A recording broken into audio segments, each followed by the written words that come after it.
Welcome, everybody, to another episode of the PhinManiacs.com podcast. I am your host, Louis Sung, and with me, as always, is my co-host, Chad Ronenbaum, and no Ian this week. Instead, I have gone, I have outsourced to a good friend of the show and a good friend of ours, Mike Oliva of DolphinsTalk.com. Mike, nice to have you with us again. Hey, Louis, what's going on? Glad to be here.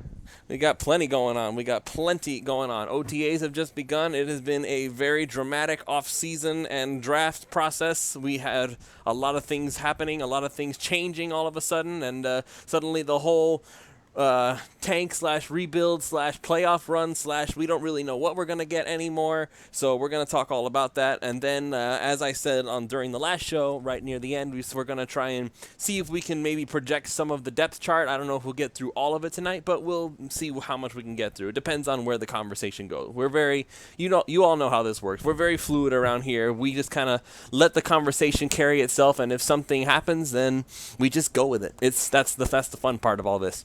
So, we'll go ahead and get started. First of all, since Mike has not been able to talk with us about everything that's been happening, we're going to go ahead and get his reaction to the offseason, the draft, all of those things, and basically just encapsulate your thoughts for us, Mike. Go for it. The floor is yours. Yeah, this offseason, it really started when they let go of Adam Gase, and we saw there at that press conference in early January with Chris Greer and the owner, Mr. Ross, just that, we're going to try something new. We're going to have a clean slate. We're going to build through the draft. We're not, they understood they weren't, one guy away or two guys away from being a serious contender. And they lived up to their word. You really have to think about it. They lived up to the word. They ran off guys like Wake, Quinn, Ryan Tannehill, Frank Gore, Amendola, whether it was via trade or they didn't try to re-sign them, or they just said bye-bye. They let the older guys go who were making big money, and they really sat on their hands in March, and they did nothing in free agency. When I think the first day of free agency was somewhere around March 8th or 7th, somewhere around there. They really did literally nothing for a month. I think they made one move at most or two of guys who were just like marginal players, and they sat on their hands, which is smart because they had a long-term plan for 2020. We're going to get a ton of draft picks. We're probably going to lose this year. We're probably going to have a top pick in the draft in 2020. Whether it's one overall, who knows, but it'll be near the top, you would assume, because that's what the roster says where you'll probably pick. And they pretty much stuck to their plan, which was very smart. Then comes the draft. And the draft, I thought, sort of fell to them in a way that was absolutely perfect. Round one, they get an absolute stud, I think, that they can put on the line, excuse me, whether that's at end or on the inside. They can play him in various places, and I love the pick of Christian Wilkins. And then, of course, the Rosen trade happens. And the Rosen trade sort of put some life into this franchise because, let's be honest, if we were going into 2019 with Ryan Fitzpatrick and Jake Rudock, it's going to be a long year. It ain't going to be nothing to watch. It's going to be a lot of long Sundays. It's going to be really boring. Maybe they have a shining moment or two and they beat a team that they're not supposed to beat. But this is probably a 3-win team. And it's going to be ugly to watch most weeks. Not a lot of fun. You're going to be the butt of the jokes of the entire league. You're going to have the guys on late night TV go, hey, at least you're not as bad as the Dolphins. All those jokes, you're going to hear them. And we still might hear them. But at least with the Rosen trade, we have a little bit of hope this year. Not hope that we're going to make the playoffs. Not hope we're going to win 10 or 11 games. You got hope in that we stole a guy who went in the top 10 of last year's draft for a pick at the end of round 2. And, last year, yes, Rosen wasn't good last year. He was in a bad spot. He was in a bad situation. Now, what he's walking into here in Miami ain't that much better, but it is slightly better. He has slightly more weapons at wide receiver. He has, you got about 5 guys at tight end. Hopefully one of them steps up and becomes a player. The offensive line, it's a work in progress, but you got some youth there and guys like Tunsil and hopefully the kid from Wisconsin, Michael Dieter. You got something there. So this year sort of changed on that night 2 of the NFL draft to me. And, heading into that and prior to that Rosen trade, it was tank, tank, tank. And if you're a real fan of the Dolphins, I know a lot of you say, I'll never root against my team to lose. You know what? That's hogwash in my book. Because in this league, to get good, you got to get really bad. And that's what the plan was. But at least with Rosen, and they still might be really bad. Even if they win 5 or 6 games, but Rosen plays well, it changes everything. Because now you go into 2020 with all those draft picks, with $120 million worth to spend. And you have hope. You already got the quarterback maybe. So this year, I think a lot of fans, and I always say the smart fans of the Dolphins. There's a lot of Dolphins fans. Not all of them are smart. We know that. If you're on social media, not all Dolphins fans are smart. The smart fans knew what the plan was. We're going to have to take 2019 and sort of eat it. We're going to have to lose a lot to get bad. Now that's not the case. With Rosen, I'm rooting for them to win every game because I want Rosen to be good. Because if Rosen's good, then we don't need a quarterback in 2020, and we can use every one of those draft picks we have now for the 2020 draft and use them to fill other holes. Get a pass rusher or two. Get a right tackle. Find a number 1 wide receiver. And the $120 million you spend in free agency, don't spend it like a bunch of idiots, but you can now, find the right guys to spend it on and be smart about it there. And you can sort of take that shortcut to becoming a contender because you don't have to draft a rookie quarterback. You don't have to go through the growing pains. That's why on that night 2 of the draft, the Miami Dolphins 2019 season changed in that we have to root for Rosen every week. We have to, number one, we have to hope he plays well this summer, and he earns the job. Now, I think he'll probably be handed the job anyways, but I don't want him to be handed to. I want him to outplay Fitzpatrick so there's no doubt that he's the man. And then from week 1 against the Ravens on, win or lose, I'm okay if they lose as long as he plays well and as long as he shows progress and he shows promise. So this year, it was tank, tank, tank. But night 2 of that draft, everything changed. And now it's all about Josh Rosen. He is the story of the 2019 season. He is one of the biggest stories in the whole league, really, because what Arizona did is mind-boggling to me. Why would you take a guy 10th overall, trade up to get him, and trade him a year later for almost nothing? I don't know. To me, I found that odd. I think they should have gave him at least 1 more year. New head coach or not, I would have gave him one more year. And Murray, I was never a huge fan of Murray, but I guess their head coach, their new head coach obviously is. So whatever. That's their problem. I don't care about them. But I think Miami got a steal with Rosen, and he is the story of the 2019 season. Okay, so now before we get into the next topic, I want to throw this at you to see what your mindset is. Okay, so how are you going to define whether Rosen proved himself or not? Because we were talking about this last week, and we thought, and a lot of people said that, well, we're going to define how he does by whether there are people who say that they want to define Rosen's success by whether the Dolphins win games or not. Because if the Dolphins still lose, that means that Rosen obviously didn't do enough to get the Dolphins to be a good team, that he wasn't really a good enough quarterback, because any good quarterback who's worth getting the title of being a franchise quarterback is obviously going to get his team at least several wins every year. So how are you going to define whether Rosen was successful or not? Hold on. Yeah, there's a few things that you look at. Number 1, how he does on third downs. Does he, on the big third downs, what's his percentage on third downs? That's number 1. Number 2, touchdowns to interception ratio. If he's around, let's be realistic here, because this roster isn't that good around him. It's okay, slightly better than Arizona. It's not great. If he's at around 25 touchdowns, 12 interceptions, that's pretty damn good for what he has around him. I can live with that. Those are 2 stats I'm looking at. And plus, you can just sort of tell. I mean, look at last year. Look at the guys who went above him in the draft last year. Mayfield, he didn't make the playoffs.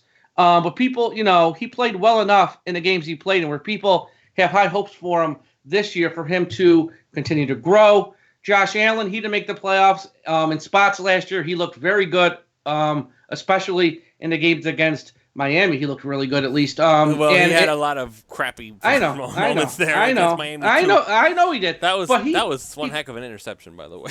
Yeah, he showed enough though, where people have high hopes for him, and they still say, hey, you know what, he's a guy we can continue to build around. Sam Darnold, I'm not as high on him as some others are. I think if he was in any other city than New York, he wouldn't have got the praise he did for last year. Because even last year, in the games where he played well, I just wasn't impressed. But, okay, those three guys, they didn't, light the world on fire last year, but they played well enough, and they showed you enough.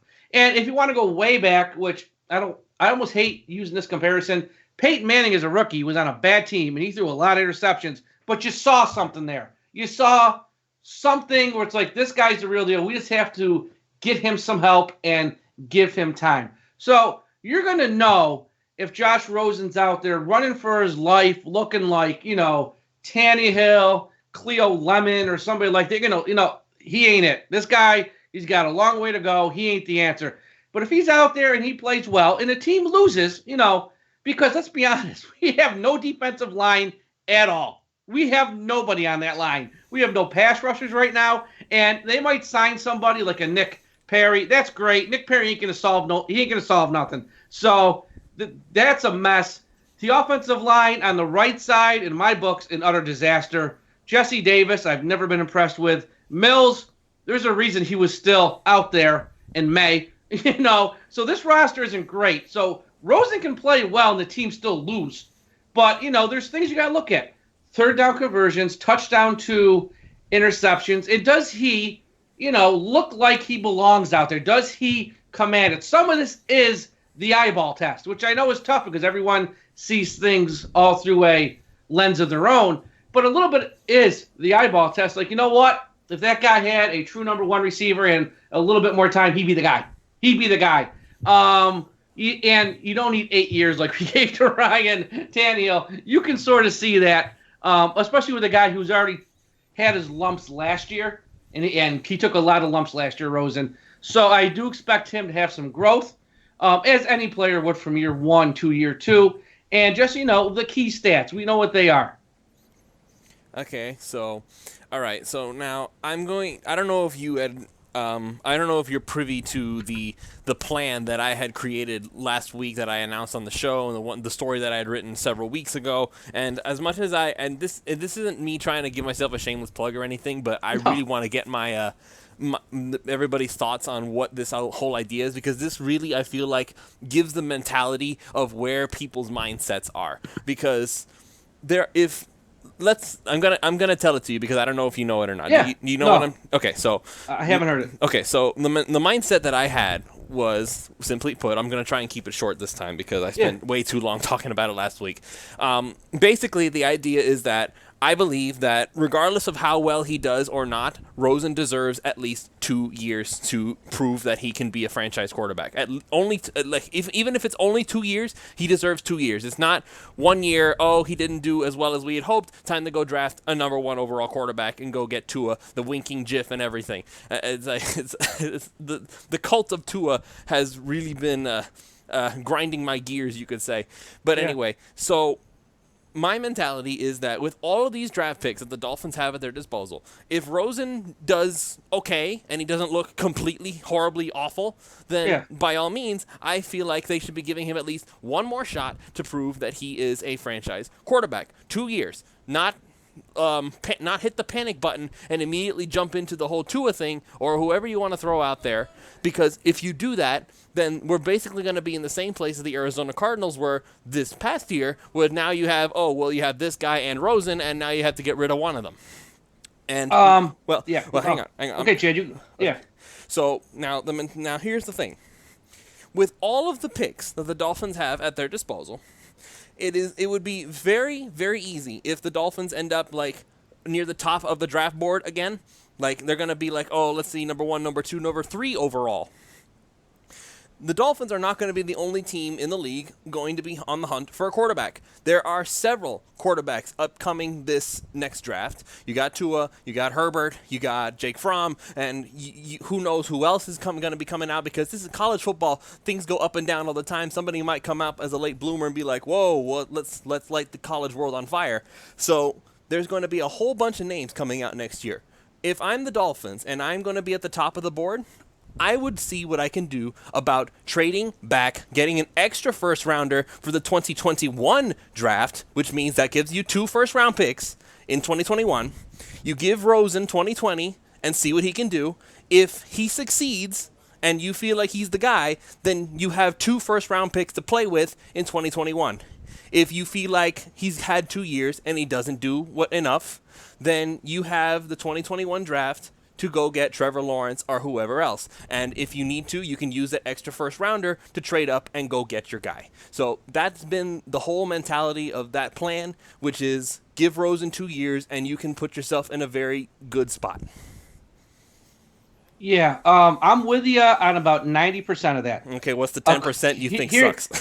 No. I'm with you. Just there's a couple things in there that you can pick up an extra first rounder for 2021 by sliding back. The thing is, whoever has the number 1 pick in that 2021 draft, they're taking Lawrence. It's like the NBA lottery that was just done. Whoever was picking number 1, they're taking Zion Williams. You can offer them every player on your roster. They're not going to trade the pick. You can have 5 picks in round 1. Whoever has the rights to Lawrence ain't going to trade him. He's that good. He's the real deal. He's the next Peyton Manning. He's the next Andrew Luck, all that. Whoever has that pick ain't trading it. So you can put together all the picks you want for 2021. If you're bad, then unless you're picking number 1, you ain't getting that kid. So that's one thing. Now, okay, I'm with you on the second year thing. I'm not totally against that. The only thing I'd say is, and I know I said if he looks well and the team loses, fine. But if they only win, let's say Rosen starts every game and they win 1 or 2, odds are A, he didn't play well, and B, 1 or 2, it's tough to justify because you'll be picking 1 or 2. If you only win 1 or 2 games, you're probably picking number 1. It'd be tough to justify Rosen, who had a bad year with Arizona and a bad year in Miami. Let's give him one more shot. So that'd be tough to justify if they're that bad. So that's where I'm against. Now, look, if they win 5 or 6, I'm all with you. Give him another chance, because if he can drag this roster and he can drag that offensive line, which ain't going to get that much better between now and September, those are the guys. Okay, maybe they sign someone else. I doubt it. That's the team. Those are the wide receivers. That's the team. Those are the tight ends. That's his team for 2019. If he can get to 5 or 6 wins, I am all with you 100%. Give him an extra year, because if he can drag that team to 5 or 6 wins or more, then clearly something's there with him. He must have done something right. Okay, so I'm with you there. I'm just not with you if they only win 1 or 2. It'd be tough to justify handing him another year when you look at his year 1 with Arizona, and if he had a terrible year in 2019 where they won next to nothing, that would be tough to justify. But I'm with you for like 80 to 90% of it. I'm just saying the outliers would be where I would jump off the ship and say no way. I guess my mentality here is that if they don't win if they win more than 1 or 2 games and they end up let's say they win 6 games like you're saying and they end up picking 15th, there's no trade back in the world that'll give them that extra first rounder. Exactly. Well, yeah. I mean, it's possible, but it's probably unlikely. Probably, yeah. So that's the. I'm with you for most of it, though. I am with you for most of it. I'm just saying if they win 1 or 2, then there's no way you can trot him out there in 2020 and sell. Okay, guys, we're on the rebound, because nobody's gonna buy it. But it's not about nobody's gonna buy it. I'm saying, but what about you? If they only win 1 to 2 games, that the team was garbage to begin with, and that was why they mostly failed in Arizona. So if he has garbage in Arizona and he fails, I don't see why that's the proviso of the whole plan. Is if he has garbage in Arizona and fails, why does he get garbage in Miami and he doesn't do well? Why does he not get a pass that time too? Because in this league, fair or not, and it's probably not fair, you only get so many opportunities. And I know the team around him ain't that great, but it's slightly better than it was in Arizona. And, at the end of the day, in this league, you got to win games. So it's tough because it's probably not fair to him. It's really not. But if you're the Miami Dolphins, you can't worry about hurting his feelings or you can't worry about it being fair. You got to put together the best team you can. And if you think one of the guys in next year's draft, whether it's Herbert or whoever, is a better quarterback than Josh Rosen, and you got Josh Rosen coming off a year where the team only won 1 or 2 games with him. Now, look, once again, we're talking about the extreme where they win only 1 or 2. So that's what I'm talking. If he starts, if they win 4, and he plays well, I'm all with you. I'm just talking about the extreme where it's just right. it's tough to sell that to anybody. It's tough to sell to the locker room saying, guys, we think he's the guy. You won 1 or 2 games. Nobody in that locker room will trust the head coach. They'll lose faith in him overnight. So there's a lot of parts to it. It's not cut and dry. But I'm with you. Like I said, for 80% of this, 90% of this, I'm with you. I'm just talking about the one extreme outlier. If this one thing happens, that's where I wouldn't, and I would probably change course and look to draft one of the quarterbacks. But I'm with you for most of it. Okay, so, all right, so let's shift gears. Sorry, Chad, we haven't even let you talk yet. That's all good. I'm just listening to you. Right. I agree with the majority of it. So all right, so let's go ahead and do the whole thing where we project our depth chart. Woohoo! That's always fun. So obviously there's still got to be a lot of moving pieces. We haven't even gotten to training camp yet, but it's during these times where we kind of have to come up with stuff to talk about, because we hear about OTAs and okay, well, that's fine, the underwear Olympics, okay, that's wonderful, but it doesn't really say much about anything. So we have to now we have fun with it and say, okay, so who do we expect is going to be doing this, whatever. So obviously we're going to be starting. Let's go ahead and just start with the quarterback position. That's going to be the longest discussion of the night, no doubt. Just starting off from the very first OTA that we've heard of, apparently Ryan Fitzpatrick actually outperformed Josh Rosen. Omar Kelly pointed out that Rosen dropped a couple of snaps. Okay, not a big deal, but nevertheless. He got picked off by a former AAF linebacker. He had a deep pass that apparently was beautiful get dropped by Devontae Parker. Oh, Parker dropped the pass. Surprise, surprise. And overall, Fitzpatrick kind of beat out Rosen in day 1 of OTAs. Again, it's OTAs, doesn't really matter that much, but so far, it doesn't look like Rosen is the super elite quarterback that we traded for, and it looks like the veteran Fitzpatrick is actually doing better than him. So, but this isn't about what is right now, it's about what we think will happen. So let's hear it from Chad first. Who is going to be starting, and who is going to be the backup, and why do you think that is? Go! I think Rosen's the starter, almost certainly. I think you're getting a lot of lip service from the coaches that they're going to have a fair competition, but absolutely isn't the case. And the reason is just a lot of the stuff you guys touched on. The team isn't intending to lose. They're not tanking, but winning this year is not the priority. And this team does nothing to help themselves in 2020 by playing Ryan Fitzpatrick.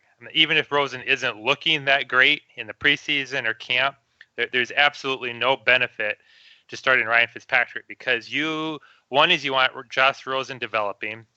2 is 6 of your 7 first games there is either a bye week or at home. So you want to start a young quarterback in that situation. You want to be developing him. And 3, some of the things you guys are talking about, you need to decide prior to the 2020 draft if you really feel like he's your guy or not. And so all those combined just add up to make very little sense to start Ryan Fitzpatrick unless Josh Rosen is playing god awful and throwing 1 touchdown to 3 interceptions or something like that. You're going to see Josh Rosen be the starting quarterback for the Dolphins this year. I have no doubt in my mind that they almost have to do that. Ryan Fitzpatrick will be the backup. I don't expect Rudock to make the team. I think he's pretty well just a camp body at this point because he's very limited experience. He never was that talented of a quarterback in college anyway. So I don't see any upside to Rudock, and he's really only going to be in camp as a body or maybe as the backup if one of the 2 quarterbacks, if Rosen or Fitzpatrick have a season-ending sort of injury, then Rudock might make the team as a backup. But that's what I would say right now is Rosen will be the starter with Ryan Fitzpatrick being his backup. Mike? Let me start off with Rudock first. I think he will make the team just because of the age of Fitzpatrick. I think he needs some insurance there. Even if he's on the bench, Fitzpatrick, his age is something where I think you want a young guy sort of behind him just in case type of deal. He might not be active for any games, but I think he'll make the roster. Rosen starts, and to me, this is simple. If he cannot beat out Fitzpatrick in training camp, then you have your answer on Josh Rosen. Fitzpatrick's a veteran. He has seen it all. He's a nice player. At his age, nice player is probably being he's a nice player. But they gave up a second-round pick for Rosen. Let's see what Rosen's got. But if he has a terrible summer and he legitimately can't beat out Fitzpatrick, then you have your answer on Josh Rosen. But I think Rosen starts because you got to find out what he is. And I've heard some people say with Rosen, start Fitzpatrick for a month and then, ease Rosen into it. I say, no, I'm not going to lose. Let's say you start Fitzpatrick for a month. That's 16 quarters. I'm not going to lose 16 quarters of evaluation of Josh Rosen. To me, that makes no sense. Put him out there in tough situations against good teams like the Ravens, like the Cowboys, the Chargers, the Patriots in that first month. Let's see what he's got. Throw him to the Wolves. Let's see what he's got. If he's that good, he'll hold his own. He'll hold his own. But I think Rosen's a starter from day one. He would have to be terrible, I think, in kick. Because if it's close, the edge will go to Rosen. So I think Rosen's a starter. And if he's not, then we pretty much have our answer on Rosen. I think along with that, again, is those are almost all home games. And again, Rosen, this is not a rookie quarterback. I mean, Rosen played almost 4 years at UCLA in college, and he's been in the league a year. This isn't like bringing in Dwayne Haskins where he's played 1 year in college and you're starting the season out at New England. I would absolutely say I don't think you want to start a rookie who's played 1 year in college at New England on opening day. That's a really tough environment for him. But when you're talking about a quarterback like Rosen, who has all the experience he has, and you're playing so many of those games at home, I think it's, if he's struggling to handle the pressure at home, after being in the league a year, I'd be highly concerned about Josh Rosen, because you don't get much better in scenario. Even if those teams are pretty good, to me, the pressure is much lower at home. He's going to have a healthier roster for sure at that time as well. The Dolphins' offensive line isn't great, but it's way better than what Rosen was playing behind in the Cardinals after all those injuries last year. So I want to put Rosen behind at least a decent line while we have it, with a healthy Tunsil and maybe healthy Kilgore and some of those guys. So at least he's getting some protection, playing at home without a hostile crowd. He should be able to at least do a 2-to-1 interception ratio in those situations. Even if we're not winning those games, that's fine. Our defensive line is going to struggle. I don't expect to go out and dominate football teams, but Rosen should be able to perform. And you're absolutely right. You can't waste 4 or 5 home games at the beginning of the year to miss evaluating Rosen, because those might be the best games to evaluate him in. Because if we have some injuries rack up, we don't have depth really on our offensive line. I don't see it being as useful to evaluate Josh Rosen in December on the road against all those teams if our offensive line's in shambles. So, I mean, you don't really get a good feel for maybe what he's capable of, because even good quarterbacks might be struggling, at that point in the year with a poor line and on the road in games that are going to be playoff game deciding for some of those teams. I will say that I firmly believe that Rosen will be the starter by the end of it all, but I am not buying the idea that the competition is a formality, because, again, people have gotten mad at me because I keep saying that this is the New England kind of mentality that people are having, because, okay, like it or not, folks, I get it. You don't like it, you want to claim it as your own, but the reality is this is the New England way of doing things. This is where Brian Flores comes from. That's the pedigree he's had for the past, I think it was, I can't remember exactly off the top of my head. It was 14 years in New England he spent. So something like that. So yeah, long time. He spent a incredibly long time under Bill Belichick, learning literally every single position that he could possibly learn. I think he literally did just about everything there is to do as a coach before he finally ended up a head coach. So I'm just because he's a rookie head coach, I don't think he's unqualified just based on that. But nevertheless, he learned from Belichick. Everything that he does is based on the idea of this is how Belichick does things, so we're going to copy it here. And one of the things that Belichick did was that every position is competitive. There is no set starter except for Tom Brady himself. And there is no Tom Brady on the Miami Dolphins. So I do not believe that the quarterback competition is a formality. He is going to give everybody a very hard look. And Mike, I agree with you. If he can't beat out Fitzpatrick, then that's a serious indictment on Josh Rosen, because unless Fitzpatrick somehow magically taps into the whole Ryan Fitzmagic nonsense that he did last season somehow, which it still stuns me to this day that we even have to talk about that sort of thing, because I don't know where all that came from. Suddenly he's throwing 400 yards in every game, and it's like, where did that come from? But I don't think that's happening this year. No, because he doesn't have any of the weapons that Tampa Bay had. Tampa Bay had elite weapons with guys like Jackson, Mike Evans, Howard, a tight end, Humphreys. I mean, they had elite weapons at the skill position players who could, bail him out. In Miami, he's got nobody to bail him out like that. So I don't think we're going to see those days. Yeah, the Fitzmagic stuff is done, but his way of doing things has never changed. He's always been the gunslinger. He's a smarter Matt Moore, for real. He's a smarter, less, a little more boom and less bust than Matt Moore, but not that much more. So in that regard, it's a good deal for him to have as a backup. But Fitzpatrick, if he somehow taps into that, he could beat out Rosen legitimately. But nevertheless, I do agree with Mike that Rosen has to beat out Fitzpatrick if he wants to prove that he is the guy, but we'll get a chance to see that as time goes on and see if Fitzpatrick makes a few more mistakes and if Rosen starts doing less mistakes and starts looking more like the guy that we had hoped he would become when we traded for him. But I do think Rosen will ultimately start, though. Let me ask you a question, though, Louis, just putting it in a common sense frame. So let's say you start Ryan Fitzpatrick, right? And if he comes out and Ryan Fitzpatrick's playing well, he plays well in spurts. He has his whole career. There's times Ryan Fitzpatrick looks decent. There's times Ryan Fitzpatrick will throw 5 interceptions in a game.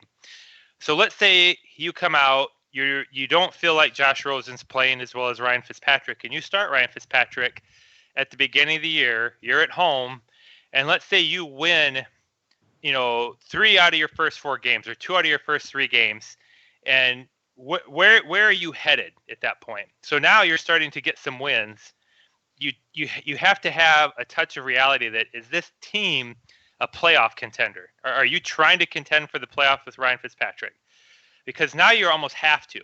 Now you're 2-3, and you fast forward to week 7 or 8, and now you're 3-5 or something like that. You've been playing Fitzpatrick. Now you haven't played Rosen, and if you've deemed that Rosen wasn't as good as Fitzpatrick, you've now put yourself in a position, you've maybe won enough games, you've completely put yourself out of being in position to maybe get Tua Herbert. Because I can tell you right now, unless there's a big change in college football, Tua and Herbert are probably going to be top 5 picks, maybe 1 and 2 next year.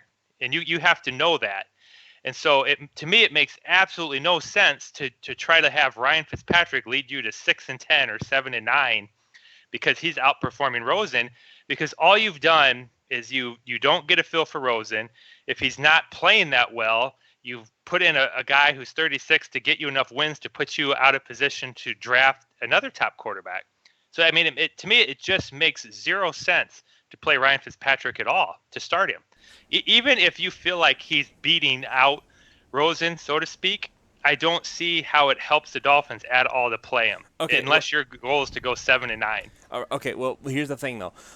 From an evaluation standpoint, absolutely. There should be no question that Rosen should basically be handed the job on a silver platter. Here you go, kid. We're going to see what you can do. That is what I think should happen, and I think that's what would make total sense. But what I'm saying is that this is Brian Flores / Bill Belichick's protege we're talking about here. And when coaches say things like every position is open for winning, and The Dolphins have not said Ryan Fitzpatrick is our guy. They have not said Josh Rosen is our guy. They have not said either of those things. And when Gase was here, even before that, well, not before that because Philbin never said it really, but when Gase was here, he said Ryan Tannehill is our guy. No questions asked, no questions to be needed. And if you ask the question, he's going to get mad at you for asking it because he's tired of hearing about it. So, but this is Brian Flores. Brian Flores has not said, this is our guy, stop asking questions. So of course. You got to say that for the team, though, Lewis, as lip service. You're not going to come in and say, Josh Rosen's our – I mean, now you're acting like the Cardinals, where their GMs come out and saying, yeah, of course, Kyler Murray's starting. But you can't do that. But it's not about the message that it sends to the world. It's like, forget the fans. The fans, they don't matter right now. The point is that the team, when Flores says that every position is up for grabs and no job is won, that has to stick. Especially when you're a rookie head coach, you cannot start by saying every job is available and up for grabs, and then all these players are watching. They can tell who is the better guy, who the guy is that actually won the job. If somebody wins the job and they didn't earn it, if Rosen doesn't legitimately earn it, but he gets handed the job anyway, that's already going to set Flores up as, well, I guess I could say not trustworthy, because then players are going to look at him and say, oh, well, I guess all the jobs are up for grabs except the ones he decides that aren't really. Because I get the whole quarterback thing. It's like, oh, quarterback's the most important position, blah, blah, blah, but you are the first-time head coach, and you are taking a stance that no position, not even quarterback, is not up for grabs. Every single position is set to be won by somebody, and you have to earn it. If Rosen doesn't earn it, and even if that means that Fitzpatrick beats him and he ends up starting, then Fitzpatrick has to start because he won the job. And if you give Rosen the job and he didn't earn it, that's not going to look good for the players in that locker room who are thinking, oh, well, I guess it really doesn't matter how well we play. It's just going to be whoever coach likes best. Yeah, but everything you're saying is the same thing every single new coach the Dolphins has always said. We're going to have every position earned. We're going to compete for the job. And that's true, Lewis, on all other positions on the team. It is. But you can throw and say, we're doing it the New England way. Flores has no idea it would be any different because they always had Tom Brady when he was there. He's never had to worry about trying to get a franchise quarterback. Right, but nobody's ever said that Tom Brady has to compete for his job. This is Tom Brady we're talking about.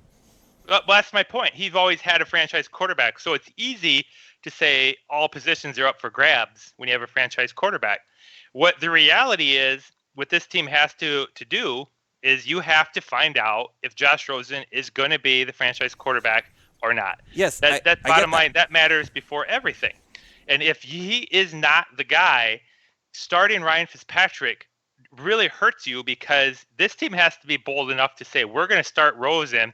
If he's playing bad, if he really struggles all year, then we know we're going to lose, and we're going to have to go draft Tua or Herbert, and we're going to make that move. We're not going to be the Ryan Tannehill here, and we're going to give Rosen, 2 years, 3 years, 4 years.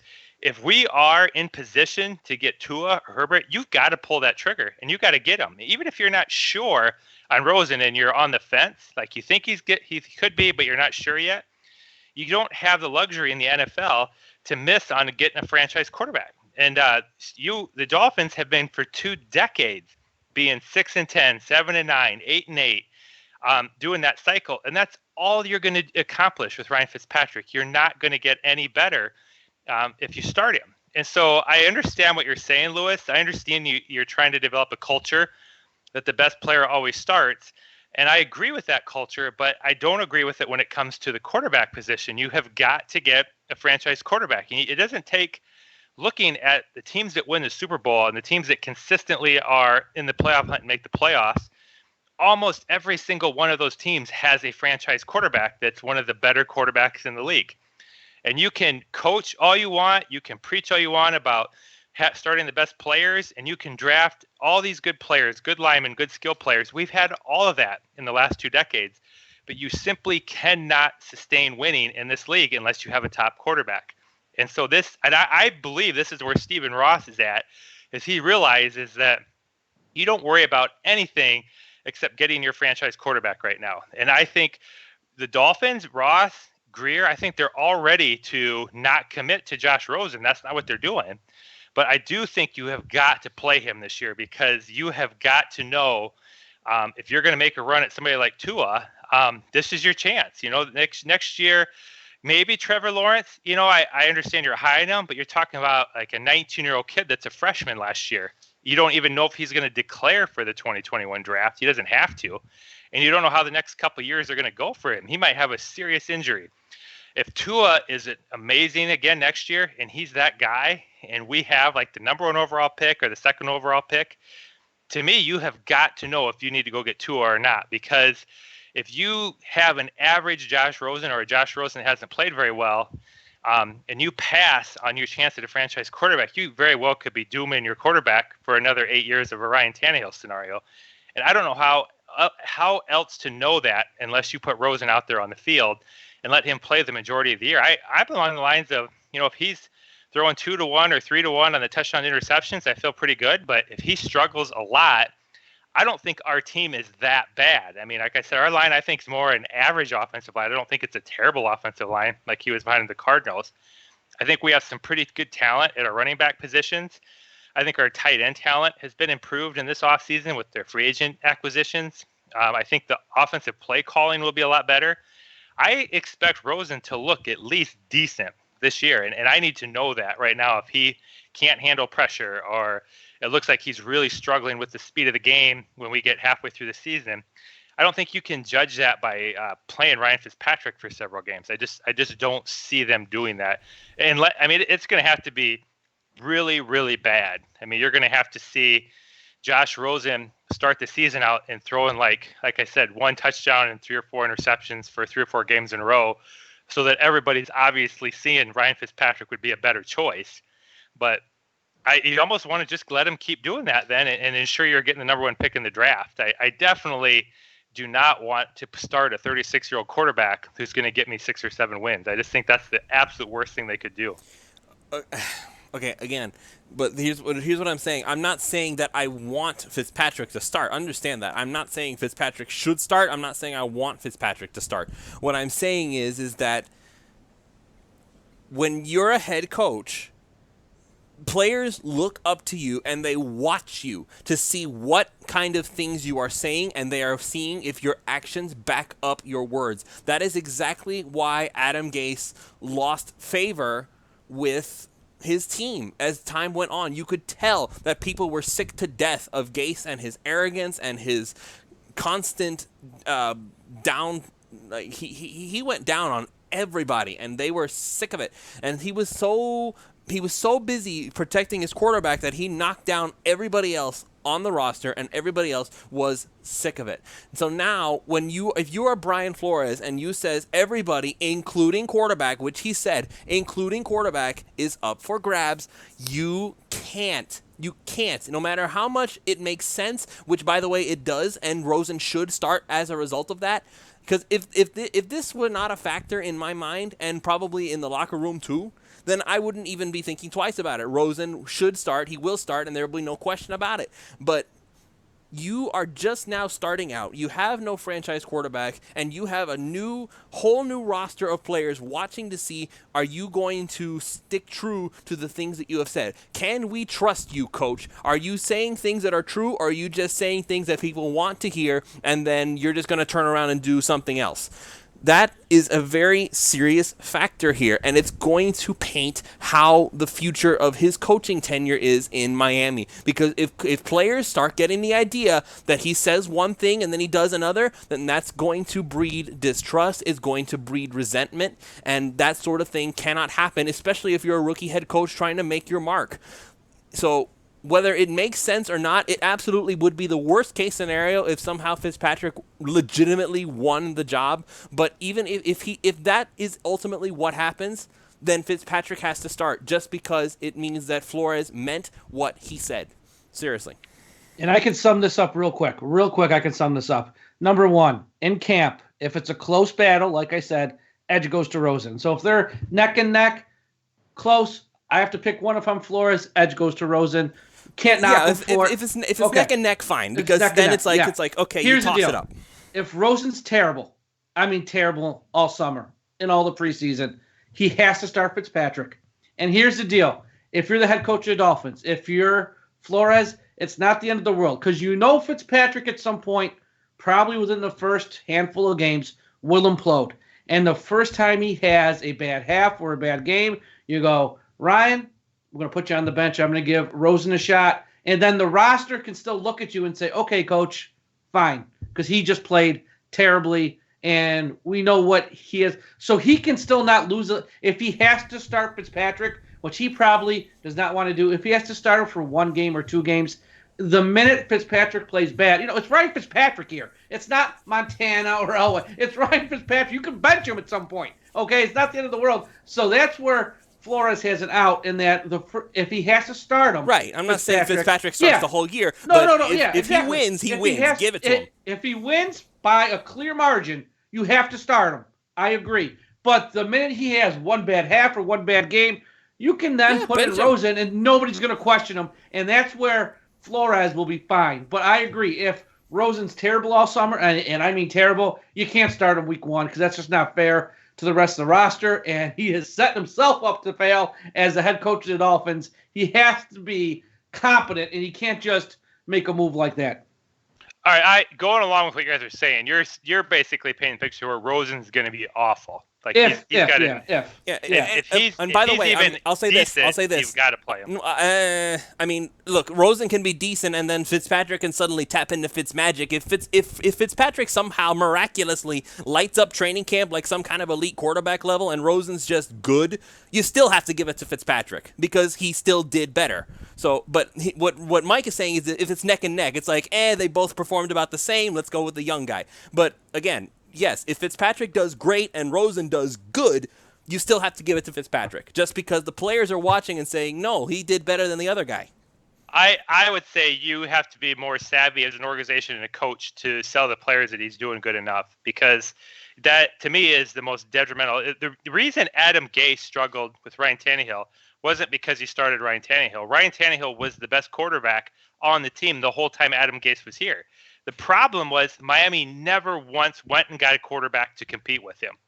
And if somebody's gonna sit there and tell me Ryan Fitzpatrick's on this team to be competing as a starting franchise quarterback, I'm just laughing at you. I'm like, Ryan Fitzpatrick has never been any more than average his whole career, and he's 36. Chad, he was amazing for the first 5 games of the season last year. That's the whole discussion. If he goes back to being that guy.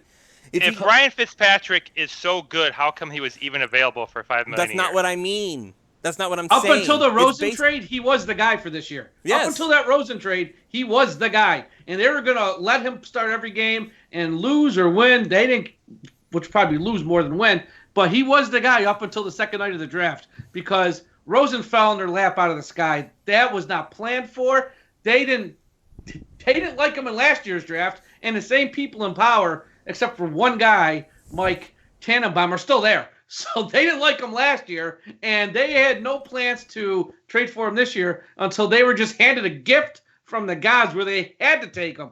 So that was the plan. If Ryan Fitzpatrick was the guy, how comes they had to meet with Bridgewater before they signed him?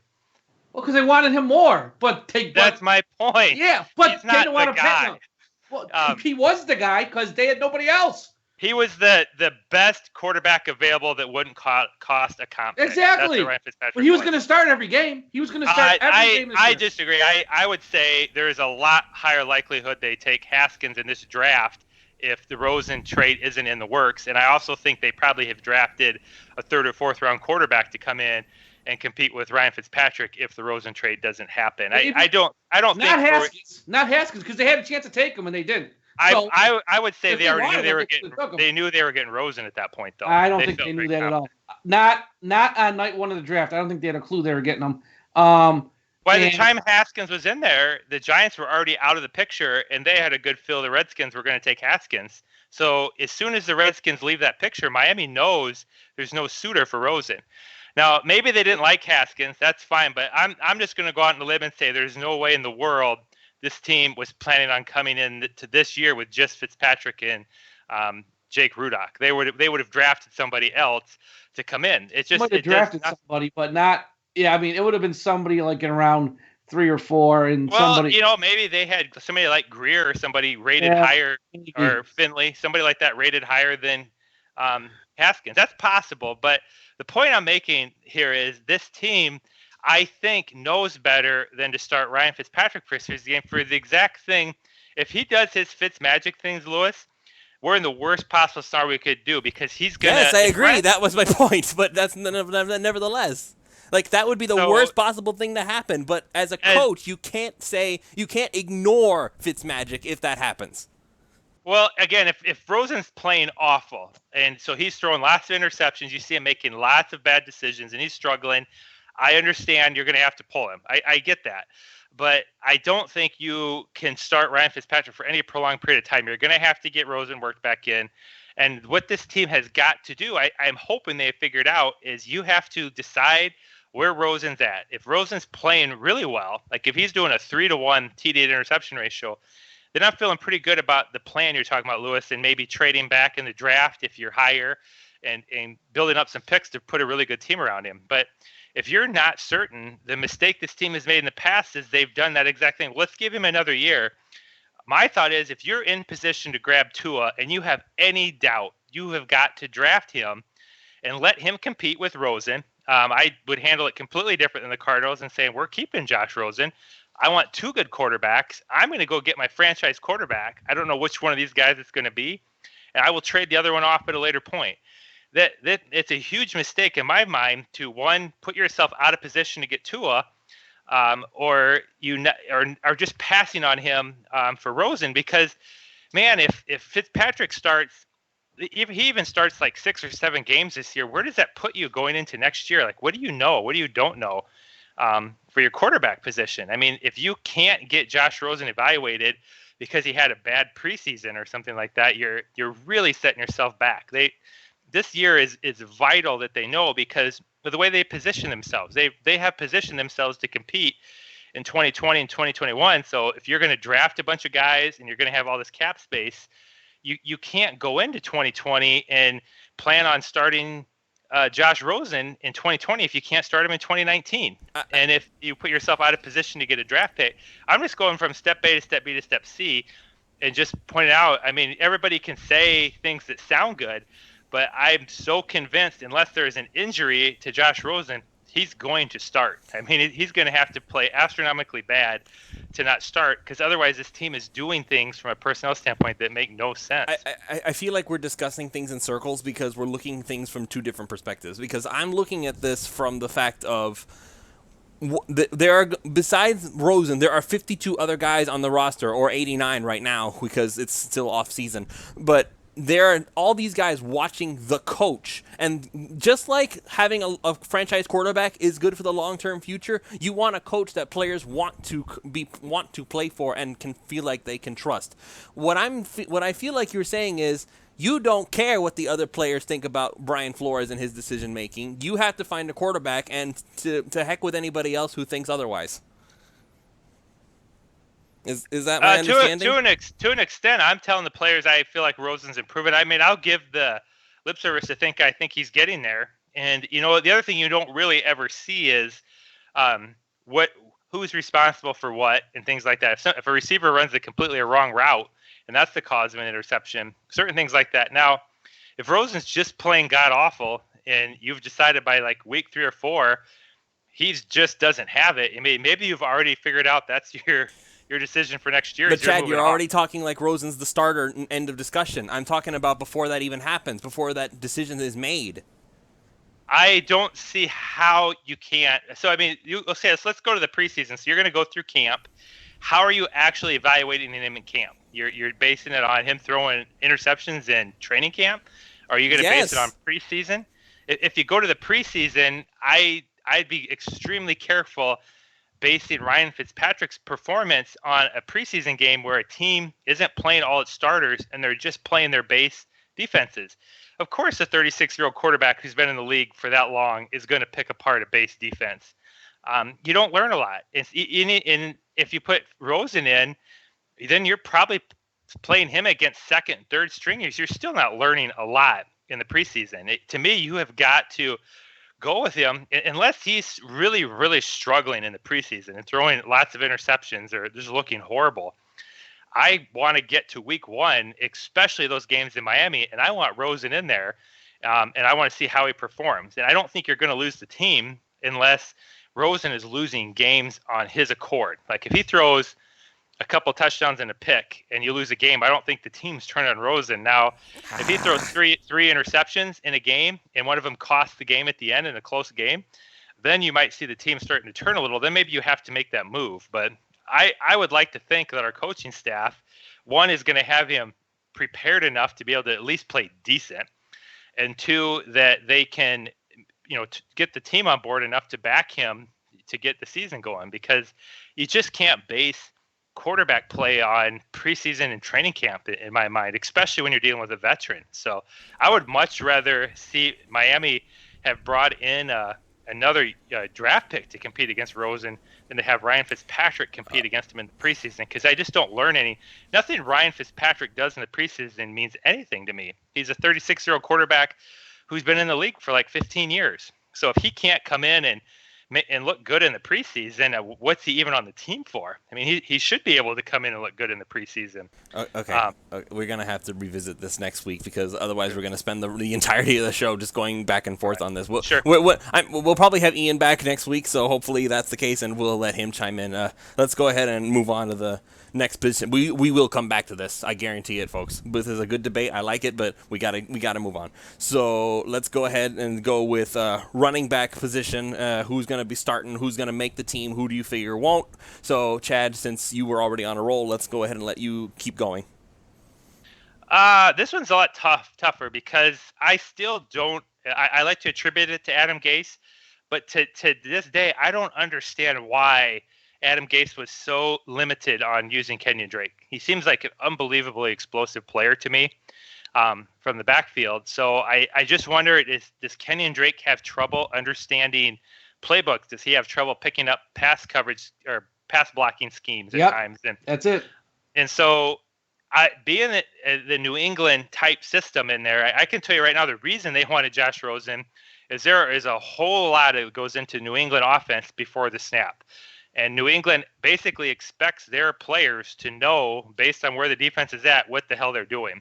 And they have very, very low tolerance for players that don't. And so it makes me a little nervous that if Kenyon Drake is having trouble with assignments, will he be able to handle the offense that's coming in? Because it's going to be much more complex than what he had with Gase.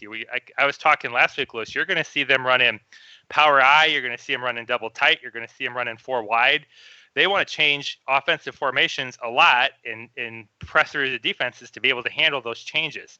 And so is Kenyon Drake going to be able to keep up with that and understand all his assignments?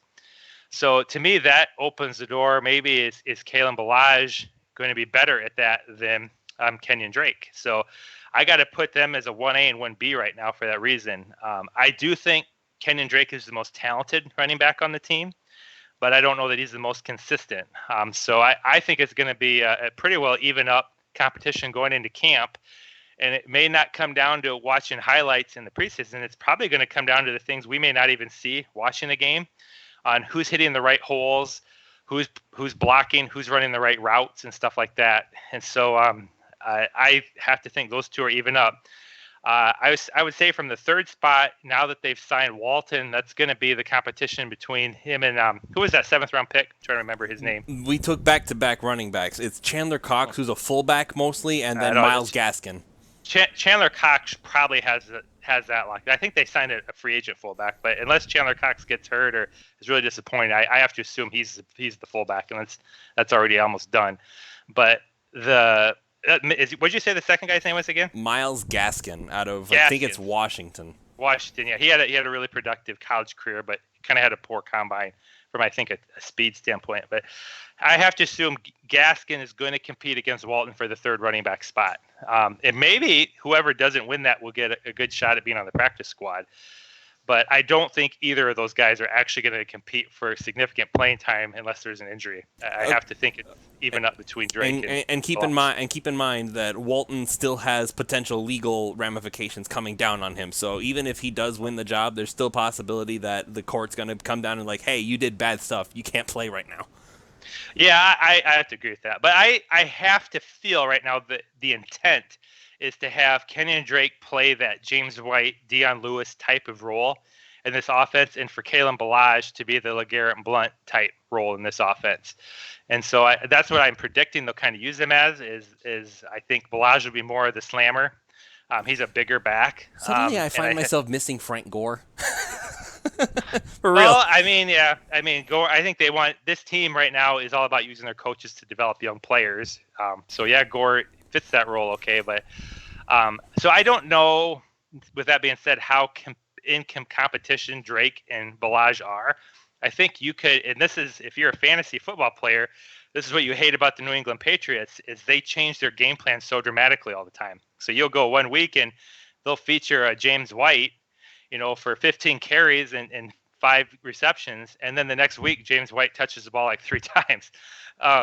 I think you'll probably be seeing them do something similar with Drake and Ballage. So I think the big story here will be, though, is Drake's in a contract year, and this is basically his tryout. Drake needs to prove to this staff right now he's what they want, and he's able to handle all the responsibilities they're going to put on him, or I think they'll move on from Drake next year.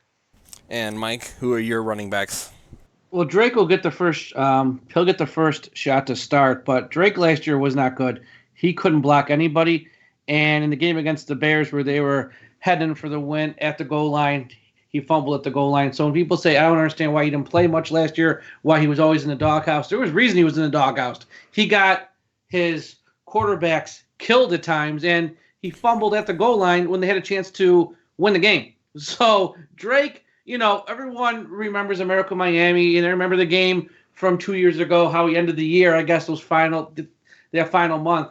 Drake has a lot of flaws in this game. So he'll probably be the starter from week 1 on. At the start, just because all the guys behind him are really, really young.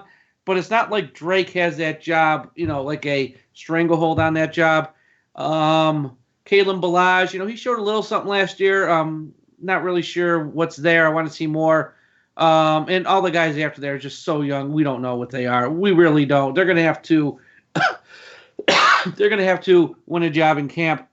But Drake to start, but I'm telling you, he's got to learn to block better, because if he can't block with this offensive line that's not great, you better have a running back who can pick up a block. And at times last year, he didn't even touch guys. He's looking the wrong way. He was terrible. And he has to improve that aspect of his game, because I could see him as a guy where come October, if the Miami Dolphins are having a rough year, that they look to ship off and get any type of draft pick for him, because he probably won't be back, because he is in the final year of his deal.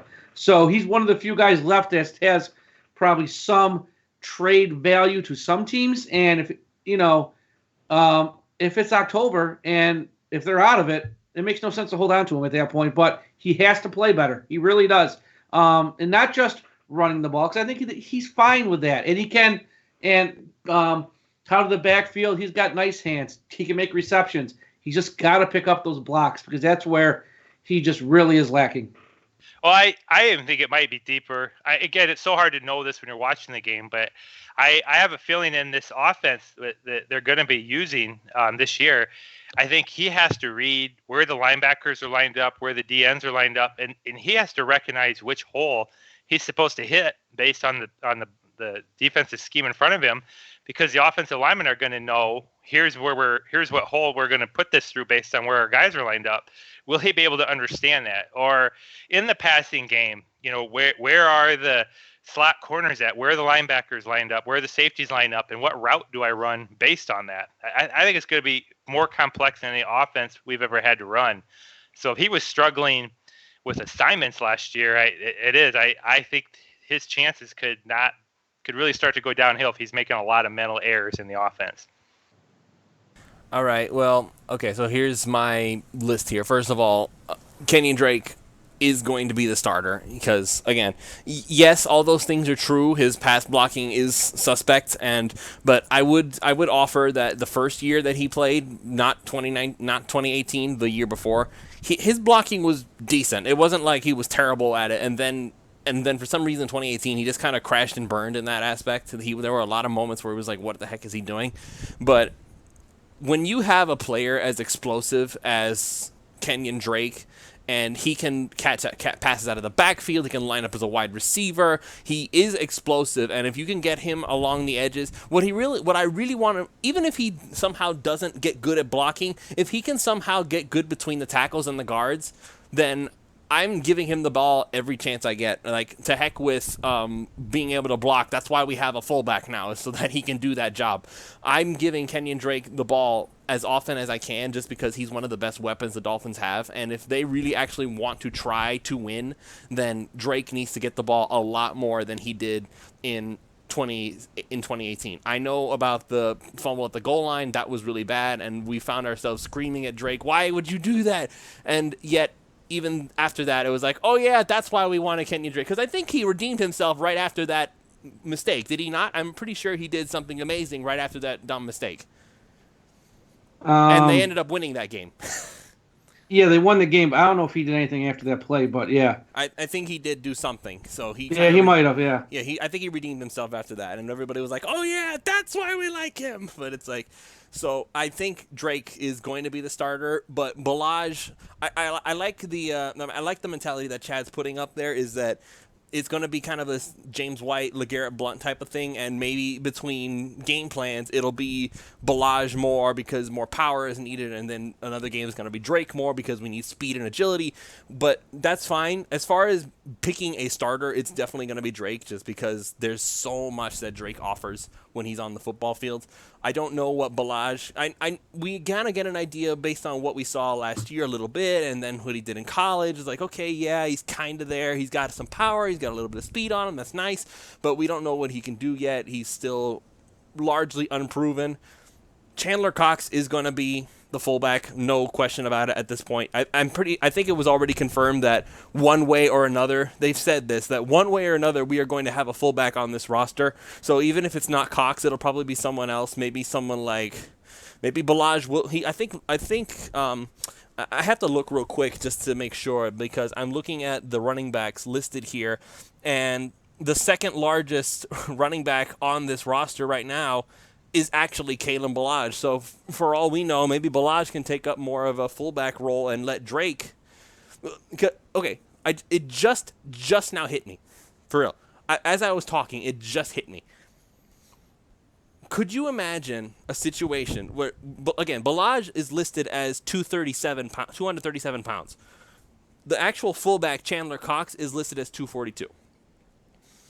If Balaj is decent at blocking, and you can get both Balaj and Drake on the field at the same time, could you imagine the 1-2 punch that would be? Is if Balaj is the blocker and Drake is the runner, but then Balaj is also mainly a running back, so he can run the ball sometimes, and he's going to catch the defense off guard. It just now hit me, and I would love for that to become a reality, because I always wanted to have like the two running back system. It was basically like the olden days where you had Ronnie and Ricky on the field at the same time. That would be awesome, but anyway. Yes, so Drake is starting, Balaj is number 2, Cox will probably be number 3, and after that, I'm just going to go ahead and say Myles Gaskin just because they drafted him, but Mark Walton has an opportunity here. We're giving him a second chance, but I think that's mainly what it is that we are giving him a second chance, but he is really going to have to push himself and prove that in spite of everything that's coming down on him. Again, if everything was legal and everything was fine and everything was wonderful, then I would give him a much higher chance of being the guy, just because, again, he has this opportunity. He was drafted in the 4th round last year. All of these wonderful things for Mark Walton, but if the courts come down on him and we pick him over Gaskin, then that's just going to be like, okay, well, we're going to have to get Gaskin anyway because Walton can't play, because guess what? He has to do time. So it's like, that's the sort of thing you have to look at. Yes, we're giving him a second chance, but as of now, we don't know what's going to happen. We haven't gotten a ruling on that stuff. Yeah, I still think both those guys are. One of them will probably win the third halfback spot, to be clear. Yeah.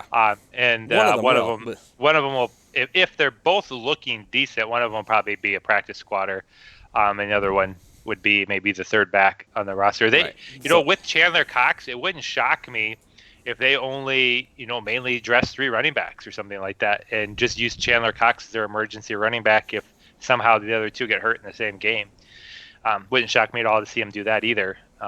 But I just to reference your thought on Ballage. I mean, it's a sounds nice, but unfortunately, I think Kalen Ballage is a pretty tall running back. I don't think he has a very short stature, and it's difficult for taller running backs. He's listed as 6'2". Kenyon Drake is actually 6'1". So yeah, but what's Chandler Cox? I'll bet you he's like 5'10". No, Cox is 6'1". Is he really? Oh, maybe that's what I was listed anyway. So anyway, maybe it's possible. I just feel like Chandler Cox. That's what his job has been: slam through the hole and meet linebackers. And I doubt Kalen Ballage has done much lead blocking. That's a lot different than asking him to pass block and protect the quarterback. But lead blocking through a hole, it's not hardly taught anywhere anymore. To be honest, some colleges do it, but so many people run spread offenses anymore. Very few running backs do lead blocking, and so I think that in itself is kind of a skill or a trait. So to teach Kalen Ballage to lead block very often would probably not be something that would be very easy to convert him over to do, unfortunately. But you never know. I guess it's possible. Yeah, I just had a little fantasy moment there. Sorry. Okay. So next, let's go to let's see, what time is it? Yeah, we have some time. Let's go ahead and do the wide receiver position. And I'm just going to go out here on a limb and say that that's pretty much going to be a very short discussion just based on what's on the roster right now. We pretty much know who the guys are going to be. So I'll let you guys have your say, but I think we all know how we're going to say it. So go ahead. Yeah, go ahead. I'll go. Yeah, it'll be you got Parker and Stills. As much as I hate Parker, he's probably going to start just because of his size and what he can potentially bring to the table. Wilson and Grant, and if they carry a fifth, it'll be an open competition between Ricardo Lewis, Isaiah Ford, Preston Williams, one of those guys. Bryce Butler's still there. Bryce Butler, he'll be in the mix for the fifth. But your top 4 are pretty much set in stone, and we know who they are. And unless someone gets hurt, it's going to be Parker Stills, Grant Wilson. It's not even up for debate, really. It's just who wins the 5th job. If they even have 5 wide receivers with this type of offense, they might just go with 4 and carry an extra tight end or something, which is also possible. Chad? Yeah, I pretty well agree. I think the only receiver I feel really good about, assuming he's recovers completely, which everything I heard is Albert Wilson. He'll be the receiver I feel the best about, maybe going into future years. Kenny Stills, he's still pretty young. He's just, only 27 right now. Yeah, I attribute a lot of things back to New England, and they like receivers that are really, really savvy route runners and really, really good at pre-snap reading coverages on determining what routes to run. And so I don't know that this group fits that mold very well. I really question how cognitive Devontae Parker is at reading coverages and know where to go. I feel like his job will just be to go long a lot of times. But I do think Albert Wilson, he's going to be the number 1 receiver in this. In the sense that he's the best guy, not the X guy. I think they'll put the ball in his hands the most. That's the way what I'm meaning is I think you'll see a lot of quick passes. Unless our offensive line is a real pleasant surprise, we're probably going to struggle to hold real long pass blocks. And so I think you'll probably see a lot of when we're throwing in obvious passing downs, we're not using play action. They're going to want to get the ball out. And so Albert Wilson's really, really good to give him the ball quick in space and let him try to make something happen with his talent. So I think they'll put the ball in his hands a lot as a good playmaker. Parker, I like the guy. I think he's a really nice guy. He dropped the deep pass today. But God, isn't that discouraging when you hear that? Because he's terrible and he's lazy. I've lost all hope on him. I gave up on him years ago. If you're waiting for him, it's like waiting for death. It'll happen eventually. It'll happen eventually. I'm not. I wish he doesn't care. Some guys just don't care. He doesn't care. Why they re-signed him, I'll never understand. I know he was cheap, and on my podcast I've had on a lot of reporters, and I go, why they re-signed him? And they all say the same thing. Well, he was cheap. Okay, he's cheap. That doesn't mean you're any good. And he has done nothing. He had one game last year against Houston, which they still lost by about 5 touchdowns. I mean, he doesn't care. And I hate to say it about player because you can't get inside their heart and their head. With him, I'm pretty sure I can get inside his heart and his head. He doesn't care. He's just in it for the money. Whatever money he's making, he doesn't care. He's always hurt. He doesn't care. He doesn't take care of his body. Armando Salguero last summer in August wrote that long article. This guy, for every year of his time in the NFL, was staying up till 2 a.m. playing video games, eating fast food for breakfast, fast food for lunch, fast food for dinner, doesn't take care of his body, doesn't work hard and train. Last year in the offseason, he trained a little with Stills in Nebraska, didn't make a bit of difference. He was still hurt all year and did nothing. The guy just doesn't care. And, I mean, he'll probably start because they have nobody else, honestly, and his size. Because, you see a guy who can run like that with that size who puts in no effort or no work, you go, okay, I mean, there might be something here, but it's fool's gold. It's always been fool's gold. You're never going to get anything out of this guy at the end of the day. But he'll start because we got nobody else. And guys like Wilson and Grant, you don't really want to start because of their size. And those are guys you want in the slot just because of how they're built. But I'm done with Parker. He can start. It's a wasted year anyways. Hopefully he's gone after this year. I'm sick of watching him. Him and Jordan Phillips each came in the same draft. I wish they both were just out of here. One of them is, I think we got to wait one more year now for Parker. And that might be, you had a good point on Drake. If Drake is not picking things up to where the offensive coordinator and Flores are happy, I would put Parker in that same boat. Because Parker is big, he's fast, he was a high draft pick, he might be somebody you can get a late 2020 pick out of in October if a team, let's say you have a round, right? It'll be late. No, I think it'll be real round. In the eighth round. Honestly, this is speculation. I think they had him traded to Dallas last year, and then one of our receivers, was it Albert Wilson? One of them got hurt. But not somebody. Everybody got hurt. Well, right. So Gase wanted to try to make the playoffs still, so he kept Parker. But I think he was getting shipped to Dallas before the Cooper trade, and then I think Miami. The one game against Houston, and everybody's like, "There's Devontae Parker." One game against Houston, and it's like. One game in 4 years. I think what they'll find out. I think they'll be a little more intelligent on how to use him, but I don't think he'll be the top 2 receivers. I just don't think he's going to be able to handle the complexity of the offense. We heard anyways. It's not going to matter. But I just think he'll be a guy that he'll come in on certain plays knowing that he can. If he has a predetermined route where maybe you're sending him deep. Or certain routes, I think he can create mismatches because of his size, speed. But I don't think you can have him on the field a lot. And it wouldn't shock me at all if, say, Preston, who is the name of that guy? The really talented receiver we got. Preston Williams out of Colorado State, who has a lot of trouble. He has a lot of trouble, but let's say he doesn't get in trouble while he's here, and he looks decent, and maybe we stash him on the practice squad, or you even keep him as your 5th wide receiver. It wouldn't shock me with Flores and the staff if they move him right past Devontae Parker if Parker is not struck. at all. Yeah. Or maybe they'll just by the end of the preseason they'll have had enough of Parker and they'll just go with Butler. He's a similar style of receiver as Devontae Parker. All that's very possible because Parker has nothing left in the bank, no more currency. He is playing for his supper, essentially. Nobody's going to keep holding out hope. He's all, it is what it is at this point. He has to perform because it's not like he's making so much money now. They don't have any big salary. There's not a huge debt. They can move on from him. First chance they get. And so, I do question. I do think Stills and Wilson will get the most touches.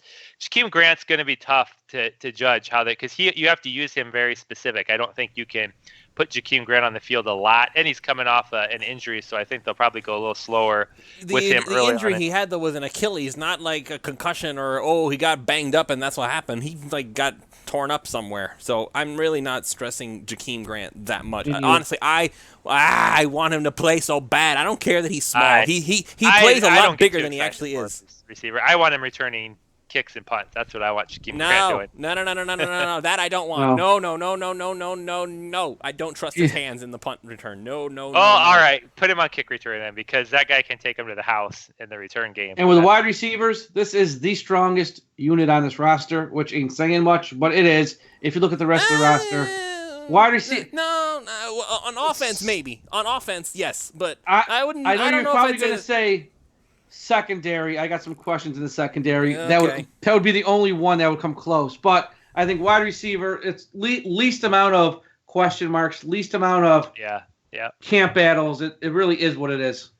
All right. Well. Yeah, and one thing. Oh, never mind. Go on, Lewis. No, sorry, I cut you off. No, we're good. We're good. Go for it. I was gonna say, here's my guys. It's gonna be Wilson. It's gonna be Grant. It's gonna be Stills, and probably Parker. But I am not going to just definitively pencil him in as the guy yet. He right now, especially already day one, and he's already screwing up. He's beautiful deep pass from Rosen. Everybody said it, and it's it went right through his hands. Flores is going to see that.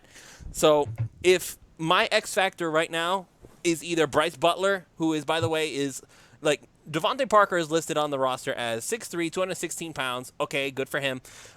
Bryce Butler, who, by the way, in his limited time off the street, made some plays and actually caught a beautiful touchdown from Ryan Tannehill last year. I think it was Tannehill. It might have been Osweiler, but I can't remember. Oh, yeah.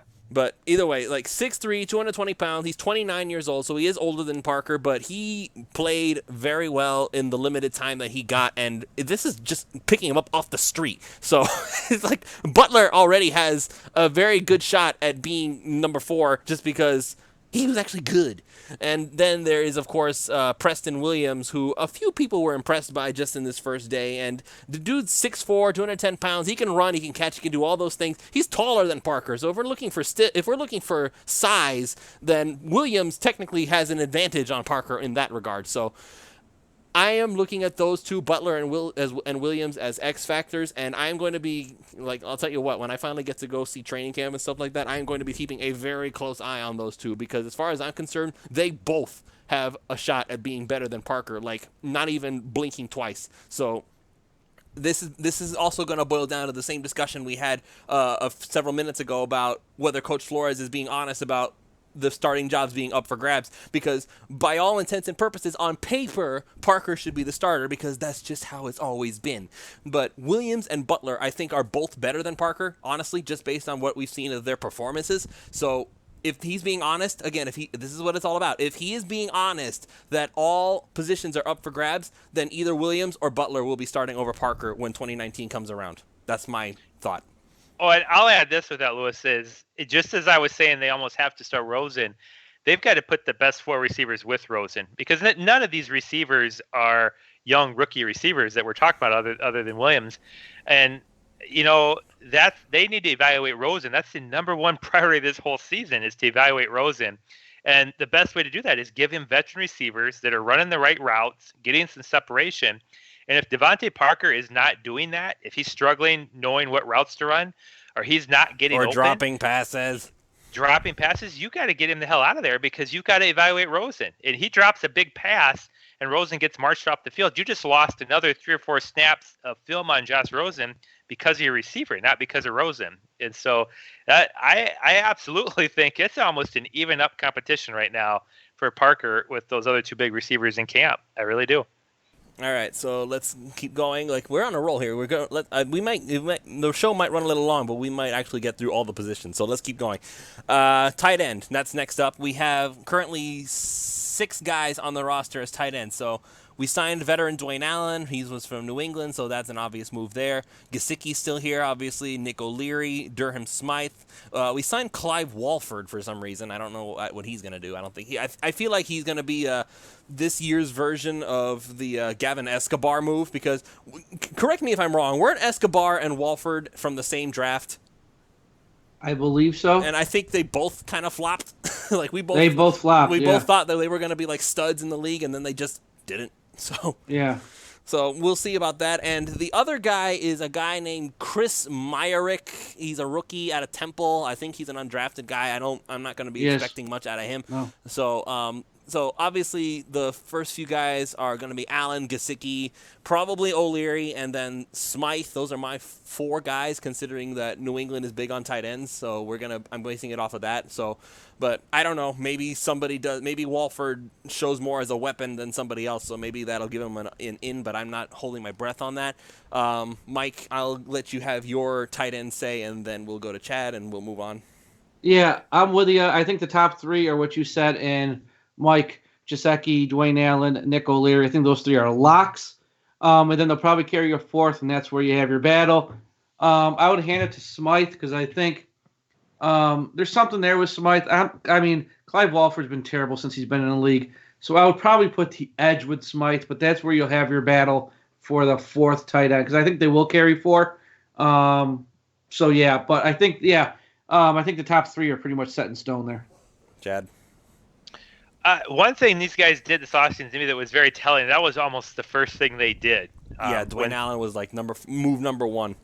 Right, and then Walford wasn't far behind. And so what that told me, paying attention to the offseason, is the coaching staff is not at all sold on Gesicki or Smythe. If they felt really good about them guys, they're not immediately going out and grabbing those veterans in free agency. So I don't think there's a free pass for anybody right now, O'Leary or any of them. So I think it's going to be a pretty open competition.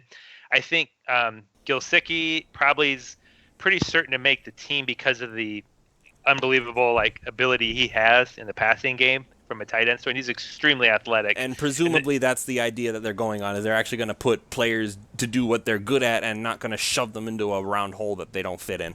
Yeah, well, I know in New England they like to run double tight formations, and so I think they want Allen in there so you have somebody that can competently block and at least be a somewhat of a threat in the passing game. And so I think Allen is going to be on the field a lot. He's probably the number 1 tight end to me going into camp.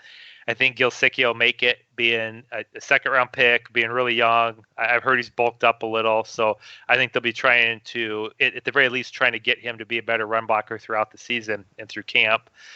Beyond that, I think Smythe and Walford are even up with probably with O'Leary. I think they'll probably keep 4, so there's going to be an odd man out, but I feel like it's going to be O'Leary and Smythe, I suppose. I have to go along with you guys, but it's going to be. I think you're going to see all of those guys getting some first team reps in the preseason, and it wouldn't shock me at all if there's some surprise cuts in there among that group. You think Walford and Myarick have a legit shot at beating one of those guys? I think Walford has a legit shot at beating out Smythe. I don't think anything's going to get handed to Smythe. I think Smythe's pretty limited in the passing game. He's just basically an inline blocker. More for a tight end. I don't think he's going to give you a lot of pop in the passing game. And so I don't think from a talent standpoint he's any better than Walford. I think Walford hasn't shown up, but neither of them have. So I think it's an open competition between those two. I don't know on O'Leary. O'Leary's a little bit different kind of he's not a real tall tight end. He's a Charles Clay.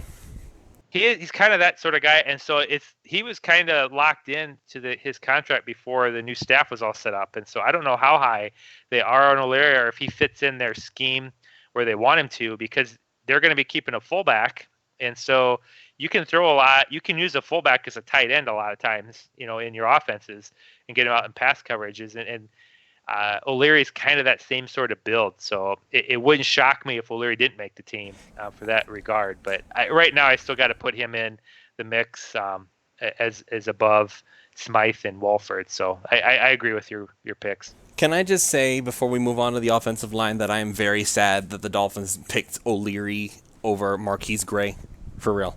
I love O'Leary. I'm not gonna lie. He does all the small things. He does all the little things. He's just the guy who I like to call a winning player, who does the things that don't show up on the stat sheet. I think, I just think he's great. I think I don't know why he was let go by the Bills, because from the moment he stepped foot in Miami, he performed. And he did, Yes, he made some receptions and stuff, but he just does the small things on the field that sometimes just can't be quantified in a in a box score or anything like that. So I'm a big fan of O'Leary. I think he's here to stay. And I don't know. There's something there with him. He's just one of those guys who has a knack to make a play in a game that helps you win. Right, I didn't mean to say O'Leary was bad. I just said, like, I just think Gray's better. I'll spin it up here a little bit, and I can tell you right now, a guy who's very comparable to O'Leary is T.J. Hawkinson from Iowa. So I watched his whole career at Iowa, and they're very similar type of players. Hawkinson's a very good run blocker, and he just has that enough athletic ability to get out in the flat, make some plays, and that was exactly what O'Leary was doing last year for the Dolphins. So I do agree with you on that, but what I just don't know is what their plan is offensively, because O'Leary is not a big tight end. He's a little bit shorter guy, and so I don't know if they have a prototype tight end or not. But I like to think they could. 6'3", 252 pounds is O'Leary. Right, which isn't that. I mean, what's Gronk like? 6'7"? Dwayne Allen's probably 6'5", I'm guessing. Dwayne Allen is also 6'3". Oh, the tallest guys on the roster. I don't know what I'm Gesicki talking about. Smythe. I don't know why I thought O'Leary seemed shorter. But Gesicki and Smythe are the tallest guys on this you swung me. If O'Leary's 6'3", he's. I think you're starting two tight ends will probably be O'Leary and Allen then, and then Gesicki will work in specialty situations while they try to get his blocking up. Okay. By the way, if Nick O'Leary is the guy that you compare T.J. Hawkinson to, then somebody really got gypped when they drafted him. I know. So that's not a knock on O'Leary, but that's basically saying that he's not first round worthy. So there is that. All right, so this one might take some time because it's the offensive line. There's a lot of stuff to talk about. Okay, so we got a bunch of guys to talk about on the offensive line. We got the center, so we got backups. We got rookie undrafted free agents, Ryan Anderson, Kirk Barron, and then, of course, you got Kilgore as the penciled-in starter for now. Let's see. As guards, Isaac Asiata is still here. They got Shaq Calhoun as an undrafted guy. Michael Dunn is a rookie, too. You could say Jesse Davis is a guard, or he might be a tackle. We don't know for sure yet. Then you have, for tackles, Jared Jones-Smith, Zach Sterup, of course, Tunsil, Jordan Mills, Aaron Montero, Isaiah Prince. They haven't officially signed Michael Dieter to his contract yet, but he is probably going to be one of the guys on the starting of the line. I'll go ahead and start this one just to get my say out there. If you're asking, well, actually, I forgot Chris Reed. I think he's because I'm scrolling up the roster on my screen right now, and I kind of missed him. I don't see where he's on this list. He's a guard. I think he's listed as OG. I don't know why it's OG over G, but whatever. Fine, Chris Reed. So if I'm gonna give my starting lineup as the offensive on the offensive line for today, if it's today, then I'm going with Laramie Tunsil, left tackle, obviously. Michael Dieter at left guard, because if I recall, he said during the press conference after he was drafted that, well, not the press conference, he was on the phone, but anyway, after he was drafted, that he spent most of his time on the left side. That's where he's most comfortable. So if I'm the Dolphins, I'm making sure that you put him where he is best at. So left guard for Michael Dieter. Kilgore is the center. Maybe see if Ryan Anderson or Kirk Barron can do something and maybe be a backup or beat out Kilgore, because Kilgore is not exactly a really high ceiling guy. At right guard, I'm either going with Chris Reed or I'm going to go with Jesse Davis again, because let's put it this way. Jesse Davis was not exactly a wow guy at right guard last year, and I really would not want to put him there again if I can help it. So if Chris Reed can play right guard, then that sounds like a good deal to me. And then right tackle suddenly becomes a little more interesting, because you have Jordan Mills, who has started pretty much the last 3 seasons every game at right tackle for the Bills. Mind you, he's only started. It's not like he was great, but he started, so take of that as you will. Isaiah Prince, who is actually a run blocker primarily, which is kind of ironic, because Jawan James was drafted because of his pass blocking prowess, and now we have Prince because he's a run blocker, and it's pass blocking he struggles with. But my ideal situation would be that Prince somehow wins the job. I'm not expecting that, but that would be the ideal situation.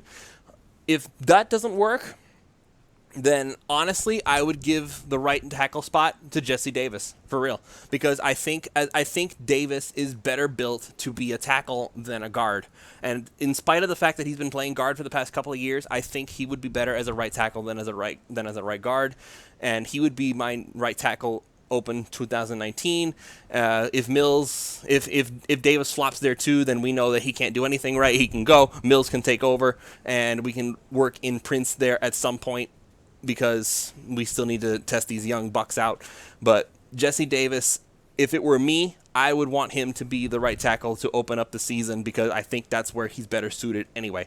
And then you have Chris Reed at right guard, and we can work on things after that. As far as backups go, Asiata needs to get one more shot to actually legitimately play, not just to practice or do whatever. He needs to play.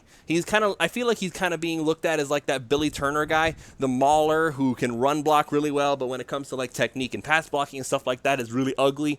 But Turner has, as crazy as it was and how happy we were to have him gone when Adam Gase cut him several years ago, suddenly Turner has kind of made a decent career for himself, so there is that to keep in mind. So I'm keeping him. Stirrup, you have to, because he's a backup left tackle. Yeah. They got no backup left tackle. Yeah. You have to. You got to. So, so Stirrup is the left tackle backup, because Sam Young's not around anymore to do that. Although they might bring him back, who knows?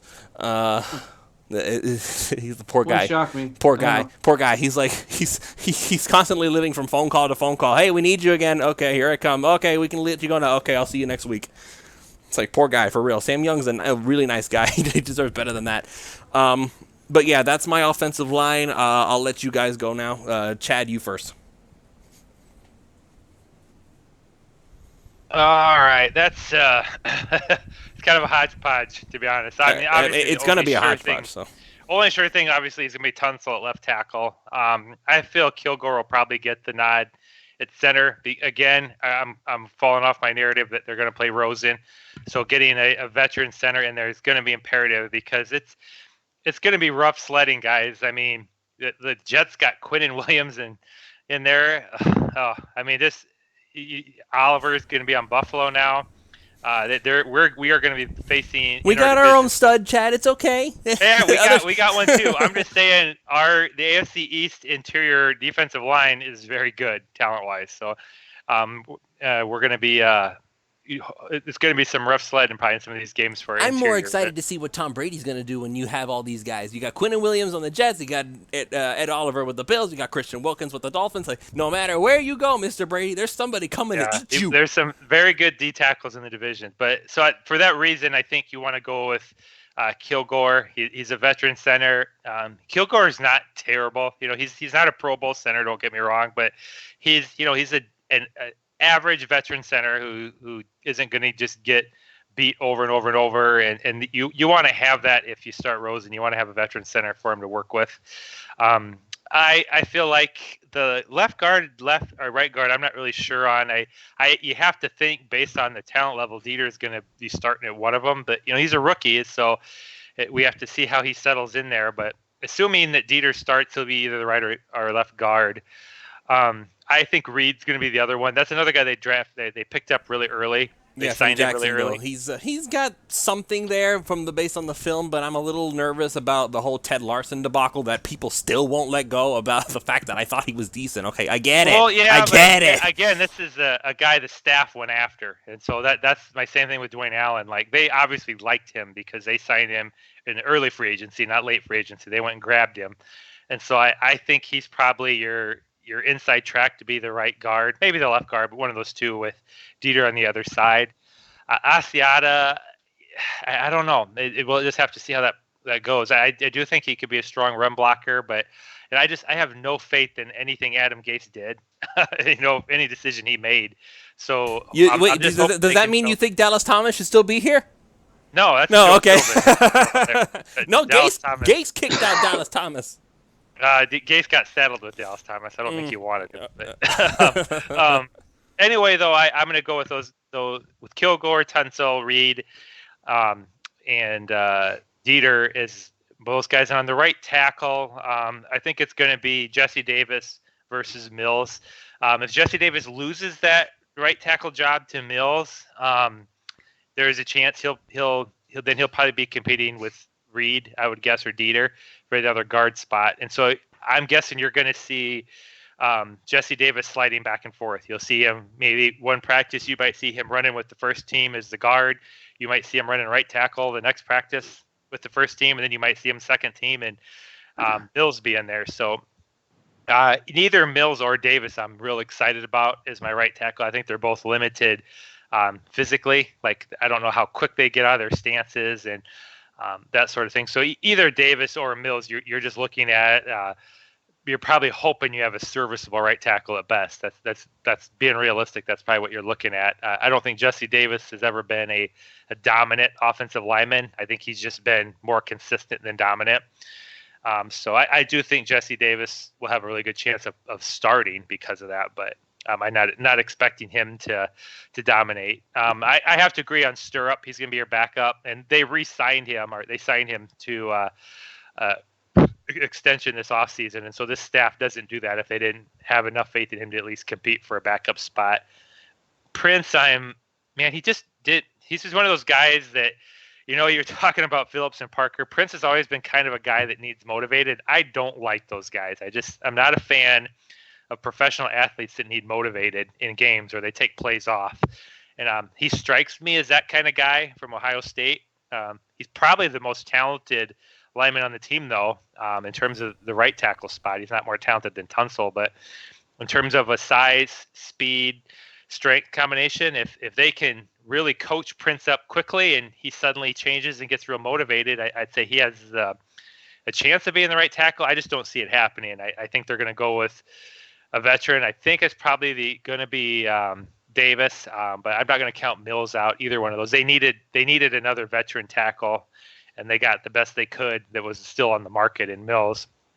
So that's what it's going to be. I mean, we're going to have a year of anytime we face an elite edge rusher off that side, you're just going to have to move a tight end in, or you're going to have a tight end chip in, because we don't have a right tackle that's going to be able to handle elite pass rushers one-on-one. And we're just going to have to accept that through this year. Mike? Yeah, let me take a different approach, because you guys pretty much hit the head and everything. With Michael Dieter, I think he'll probably start at left guard, but if he outplays Kilgore, you're putting him as a center. I would put him at center, because he did play center at Wisconsin, and having a high quality center has more value than a left guard. So I see him on the line, obviously at either left guard or possibly center, and then you could move Kilgore to guard, because if he outplayed Kilgore at center, I'd want the young guy at center long term, because I'm thinking outside of just 2019. But he's going to start, though. Michael Dieter, just where the right side of the line's a mess. Jesse Davis, I've never seen it with him. Everyone I have on my podcast, whether it's the reporters for the publications, all stuff, the coaching staff, at least the last one, they loved him. Loved him. I'm not sure about this staff so much. We'll see in time. But I've just never seen it with him. I think Jordan Mills will probably start at right tackle, only because if not, then why'd they sign him? Almost. So I think he'll probably end up at right tackle. Jesse Davis, probably right guard. Isaiah Prince is interesting in that 1 year from now, I want him to be the starting right tackle.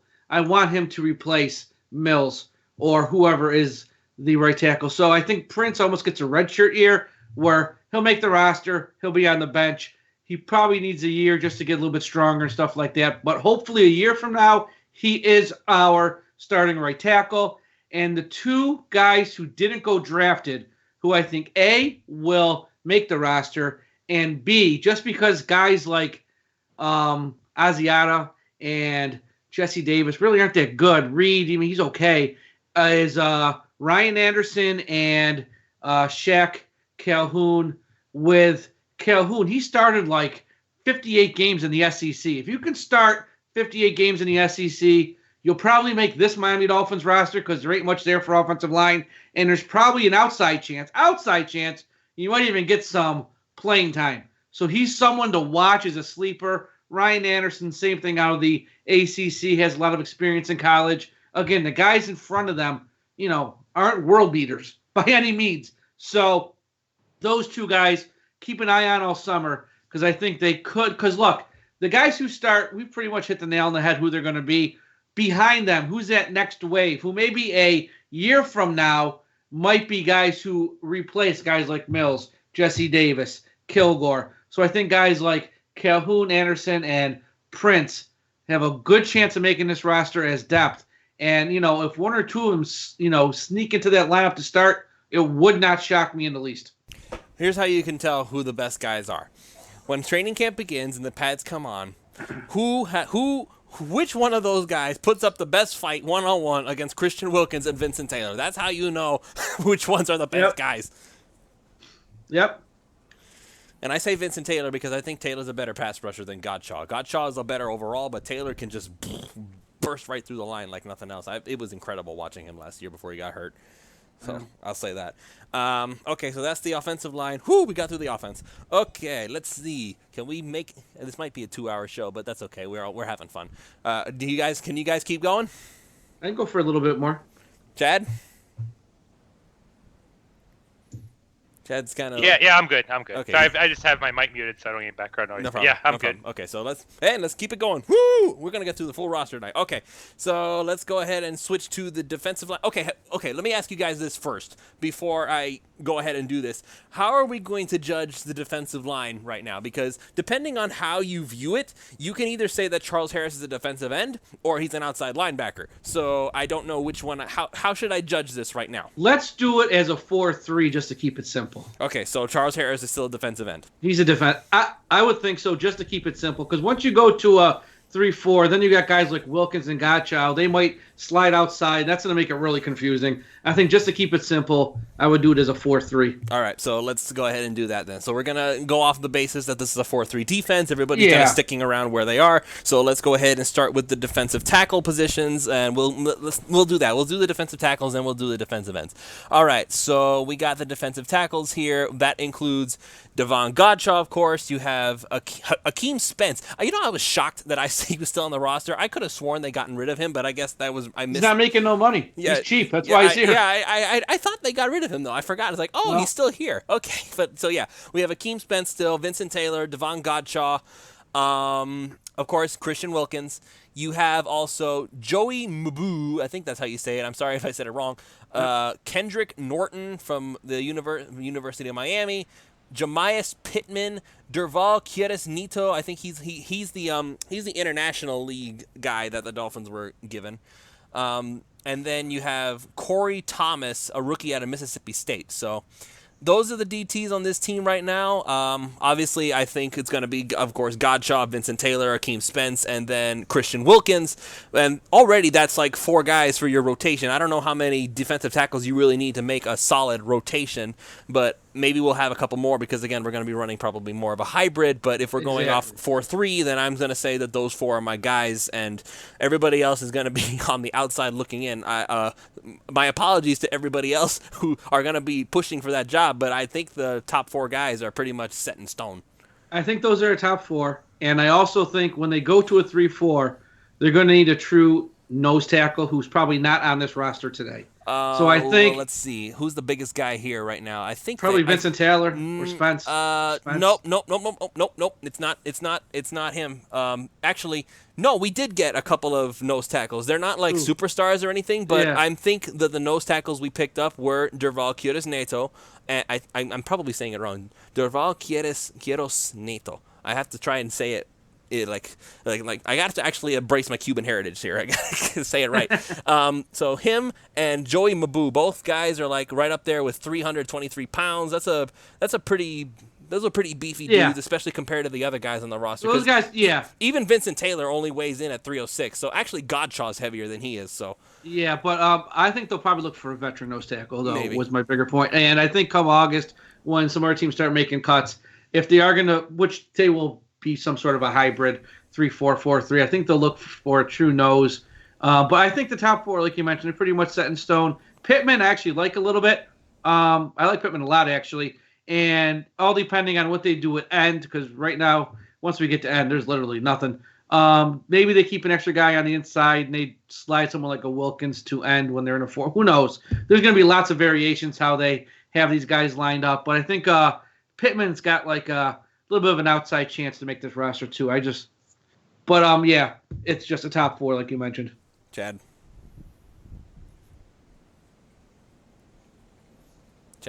Okay, sorry. I mean, I know you guys are going 4-3. I think they're probably going to do a little more 5-3 a little bit on their defensive line. So I think the most common interior linemen are going to be Vincent Taylor, obviously Wilkins and Godshaw. I think you'll see all 3 of them on the front. And then I think you'll see a lot of Van Ginkel and Charles Harris on the outside. That's the most common formation I'm expecting out of them. I think you're going to see them use big defensive ends when they put them in. They're not going to be. That's why Andre Branch is gone. That's why Robert Quinn is gone. This current staff does not want 250, 260-pound defensive ends. So I think right now the most common D ends are going to be edge setters, not pass rushers so much. It's going to be Jonathan Woodard. I think he showed pretty good potential last year. Well, he's an end. We're doing tackles right now. Oh, it's tackles only? For the moment, yes. Okay, so for tackles only, I think you're going to get Godshaw, Taylor, and Wilkins for sure, which I think you guys said. I think that assuming that this is going to be up in the air as if the international player, I don't know how to pronounce his name either, the Nito guy. Daniel Quiros Neto. That's what I'm going with until somebody corrects me. He's going to get a shot at being the nose tackle in camp, but he's going to have to show that he can do it. And if he can't, then I think they're probably going to look at what other people are cutting. Because it's kind of like a fullback. A lot of teams in the NFL don't actually carry a true nose tackle, especially if they run all 4-3. You don't really need a 330, 340-pound type nose tackle. So he might not be on the roster yet in that regard. So Akeem Spence, I think he's going to have to play pretty well to make the team. I know he's a rotational D tackle that's not terrible, but at 27, he's cheap relative to a starting D tackle salary out in the league. But I think this staff is going to lean towards a player that might be on the team in 2020, 2021.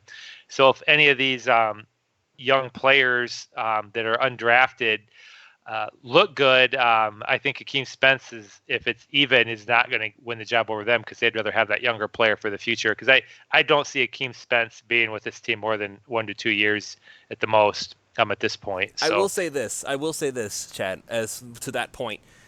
If the Dolphins cut Spence, there's literally no dead cap, and they save $3.25 million. So there is that. Well, that's my point. So he has to be significantly better than a rookie because you're looking at him being the 4th D tackle, and he's a smaller gap penetrating D tackle, and that's exactly what Vincent Taylor is, and Vincent Taylor is better. And I think with Wilkins, he's going to even be better than any of them at gap penetration, and so I don't see Akeem Spence. They just don't need him that much at this point. He's like the 3rd or 4th in the rotation with those guys at $3.5 million. If you have a guy that you feel like could develop, you're going to be better suited to keep a undrafted free agent, I think, over him. And again, I don't know that Akeem Spence is good enough that they won't scalp another D tackle that gets cut in August either. So I just don't think he's going to probably make the team unless we have injuries. Do you think Brian Flores could convince Vince Wilfork to come out of retirement? No, I don't think Vince Wilfork's physically there. Yeah, I know anymore. But they're like get that bowling ball back on legs. They're going to be wanting a talented 330-pounder defensive lineman, and that's probably going to be one of your picks next year in the draft. Wouldn't shock me at all. But anyway, those are the guys you have now. To me, it's the has and has not. So you have Taylor, Godshaw, and Wilkins, and after that, I don't feel confident anybody's a sure thing to make the team. All right, so next, defensive ends. So these are they're officially listed as defensive ends. We haven't switched to 3-4 or anything like that. So here we go. Defensive ends currently on the roster. Tank Carradine, 6-year veteran, I think he was a former first-round pick. I'm not sure. He might have been an early second. I can't remember for sure. Actually, let me just look that up real quick. Tank Carradine was drafted in the second round in 2013. Yeah, okay, I thought he was higher. So yeah, it's a right. second rounder. His real name is Cornelius, but he's going by Tank. Well, Tank sounds cooler. Anyway, Tank Carradine is a defensive end. You got Charles Harris, who we assume will be a 3-4 OLB, but we're going with defensive end right now. Undrafted free agent Dwayne Hendricks, who I actually had on the show. I didn't have him on the show, but I interviewed him a little while ago. He seems like a talented dude out of Pittsburgh. Jonathan Ledbetter, another undrafted free agent who a lot of people thought would get drafted. And then Jonathan Woodard out of Central Arkansas. He was somebody who was actually pretty impressive in training camp last year. So not a lot of proven talent, but a lot of what-if talent. So if we're going on defensive end style, then I'd say that it's obvious that it's going to be Tank Carradine, Charles Harris, and then probably Woodard as number 3.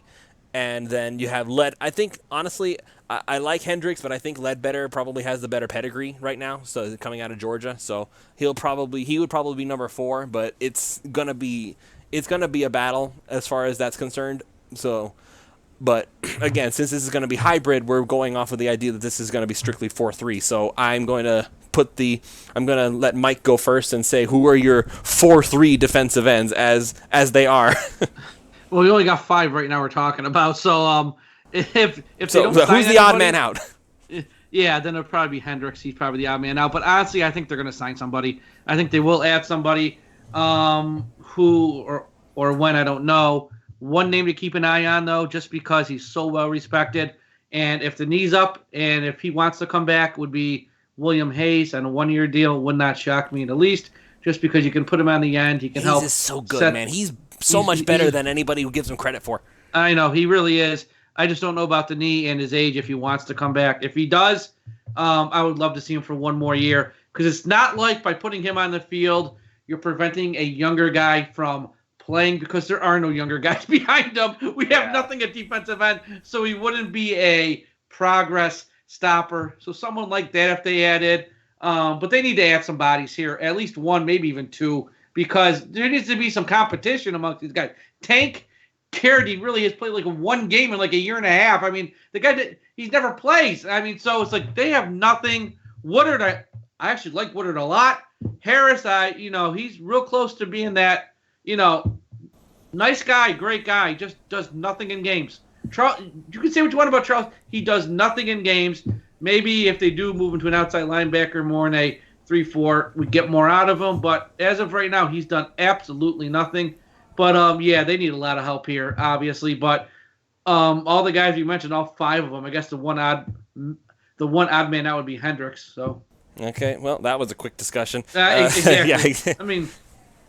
All right, so let's see. Going to linebacker, and mind you, this position is all over the board on their roster because I don't even think the Dolphins know how to list them right now. So linebacker, as on the roster right now, you have obviously Jerome Baker, Sam Iguavoen, I think that's how you say it, I don't know, but Sam Iguavoen, who actually picked off Josh Rosen today in OTAs. Jayrone Elliott, who is the top AAF pass rusher who the Dolphins picked up after that league went bankrupt or whatever. Terrell Hanks, undrafted free agent, New Mexico State. Tyrone Holmes. Raekwon McMillan is still here. Quentin Poling, we drafted him last year. Andrew Van Ginkel, who everybody, when they drafted him, were like, who's that? Trey Watson. Then you have Kiko Alonso, and you have Chase Allen, James Burgess, Mike Hull, and yeah, that covers it. Okay, so my linebackers for this team, again, we're assuming 4-3. I'm sure there are a lot of people going to be thinking Charles Harris is the outside linebacker now, but yes, that's if you're going with 3-4, but for simplicity's sake, we're saying 4-3. So my middle linebacker is still Raekwon. My outside linebackers are still going to be Jerome Baker and Kiko Alonso. If we're going to go with backups, then I'm still going with Mike Hull. I'm glad they brought him back because Hull is scrappy and for one thing, he knows how to tackle, which I can't believe that's something that we're not sure our linebackers can do because, oh my God, why is tackling so hard? So, and then probably as far as then we're going to have backups. I'm going to say J. Elliott just because he's got a little bit of talent there. He showed it off at the AAF. I think he's got something there as a pass rushing guy. And then you have I'm gonna say Van Ginkel because again he's a pass rusher type. That's what he said he likes to do, but he apparently has some skills in coverage. He's one of those guys that you don't know his name, but apparently when you look at his film, he's like, oh, okay, I can see why they did that. Frankly, I think that'll be it. Ladies and gentlemen, just for to be clear, we're not keeping a very close count on how many players we're actually putting on the roster. We may end up with like 55 guys when all is said and done, but we're not like keeping close track right now. As training camp goes on, we might revisit this just to get a closer idea of what we're going to do with it. But for now, this is just our who we think should start and who we think is worthy of the backup spot. So those are my guys. Chad, you go and say who are your linebackers. Well, I don't think Kiko Alonso can play outside linebacker sufficiently. I think he's going to have to be inside. Yeah, honestly, and I agree with that, but it's either him or Raekwon, and I don't think Raekwon is built to be outside either. So, no, neither one of them are outside linebackers. But I that's why I think you'll see them at times on the field as two inside linebackers. I think Raekwon. I know people like him. I like him too, but I think you're going to have to accept the reality that in today's NFL, Raekwon's a two-down linebacker. He's just going to be in on obvious rundowns, and he's going to be out. And that's even more apparent now with Flores because Flores likes lots of defensive backs in the game. That's what he did in New England. That's what he's going to do here. I'm good with that. I don't think you're going to get a lot of defensive formations with four true linebackers in there. I think that's going to be like 20-30% of the snaps. So you're going to have more, 6 and 7 defensive back defenses. That's just the reality. And that's a lot of teams do that in today's NFL. But in terms of the ones making the team, Raekwon McMillan, definitely him and Kiko are going to be your two insiders. Baker's going to make it for sure as a weak side linebacker. He's probably the best linebacker on the team, to be honest. Van Ginkel, and I know you guys call him an end, but I absolutely think Charles Harris is going to do one thing and one thing only on this team. He's just going to rush the passer. So that's fine. We always said Harris is defensive end for simplicity's sake, but I think he will be an outside linebacker anyway. Well, yeah, he's not going to play defensive end on rundowns. I can tell you for sure. One is Charles Harris can't set the edge very well, and two is Flores wants to use 270 to 280 pound defensive ends now.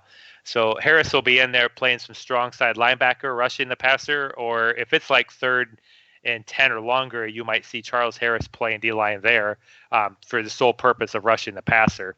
Otherwise, he'll be out. I think you'll get a lot of Van Ginkel, Kiko, and McMillan with Baker when there's 4 linebackers, and I think you'll see a lot of Baker. Baker's got to be our best coverage linebacker. Maybe Van Ginkel's got some instincts, but Baker's got to be our fastest linebacker, I'm assuming, right now for coverage. And so he's the only one I think you could consistently feel comfortable matching up with running backs and tight ends on our team. We all know that Kiko Alonso is not going to cover. Please no. Well. Oh, my God. No more of that. But what Kiko does, even though he seems a little small, is he's a very good sideline-to-sideline run defender. And so I have no problem with Kiko in there on 1st and 2nd down. But if we go to 3rd down and 5 or more, I know they were doing it last year, but I feel like it's going to be Baker a lot more on the field than Kiko. And I honestly do think that you're going to see 3 safeties more on 3rd and 5s than you're going to see linebackers. I think they're going to feel better with TJ McDonald in there on 3rd and 5 versus a Kiko Alonso. So I argue with Ron with this. So I argue with Ron over that so much last year over the fact that I think McDonald should be a linebacker anyway. He's bigger than Baker and he's probably faster. Like, why don't you just make him a linebacker? He is bigger than Baker, but he obviously has coverage skills, way more coverage skills than Kiko Alonso. So you want to get Kiko off the field and put McDonald in as a 3rd safety and anything like 3rd and 5 or more. In terms of the other players, I think one of these guys will make the team that are from the failed football league. But what you're getting to is with the Quentin Pollings and San Uigan. Is that how you say his name? Uigan? I don't know. That's it. Javon Elliott. Those guys are competing for special teams.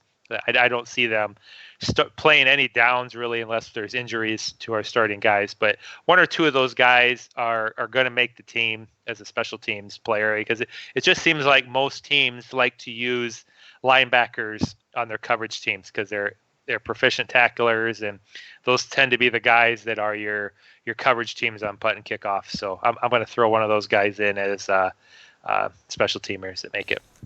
All right. So yeah, and yeah, you didn't give your take yet, Mike. Let me just say one thing. Yeah, okay. because I mean, you guys pretty much hit all the names. I'll just say one thing about one of the guys who was undrafted, and I had him on my podcast about, I think it was the Monday after the draft, was Trey Watson from Maryland. Oh, yeah. Yep. 5-year player in the Big Ten, 5 years, 5 different head coaches, 5 different schemes. Last year at Maryland, he led the Big Ten in interceptions and in tackles.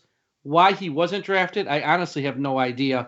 I think Trey Watson is going to beat out one of these guys and make this roster, whether it's Chase Allen or Mike Hall, one of those types, because he's just more athletic than them. So keep an eye on Trey Watson. How he wasn't drafted, I really have no idea.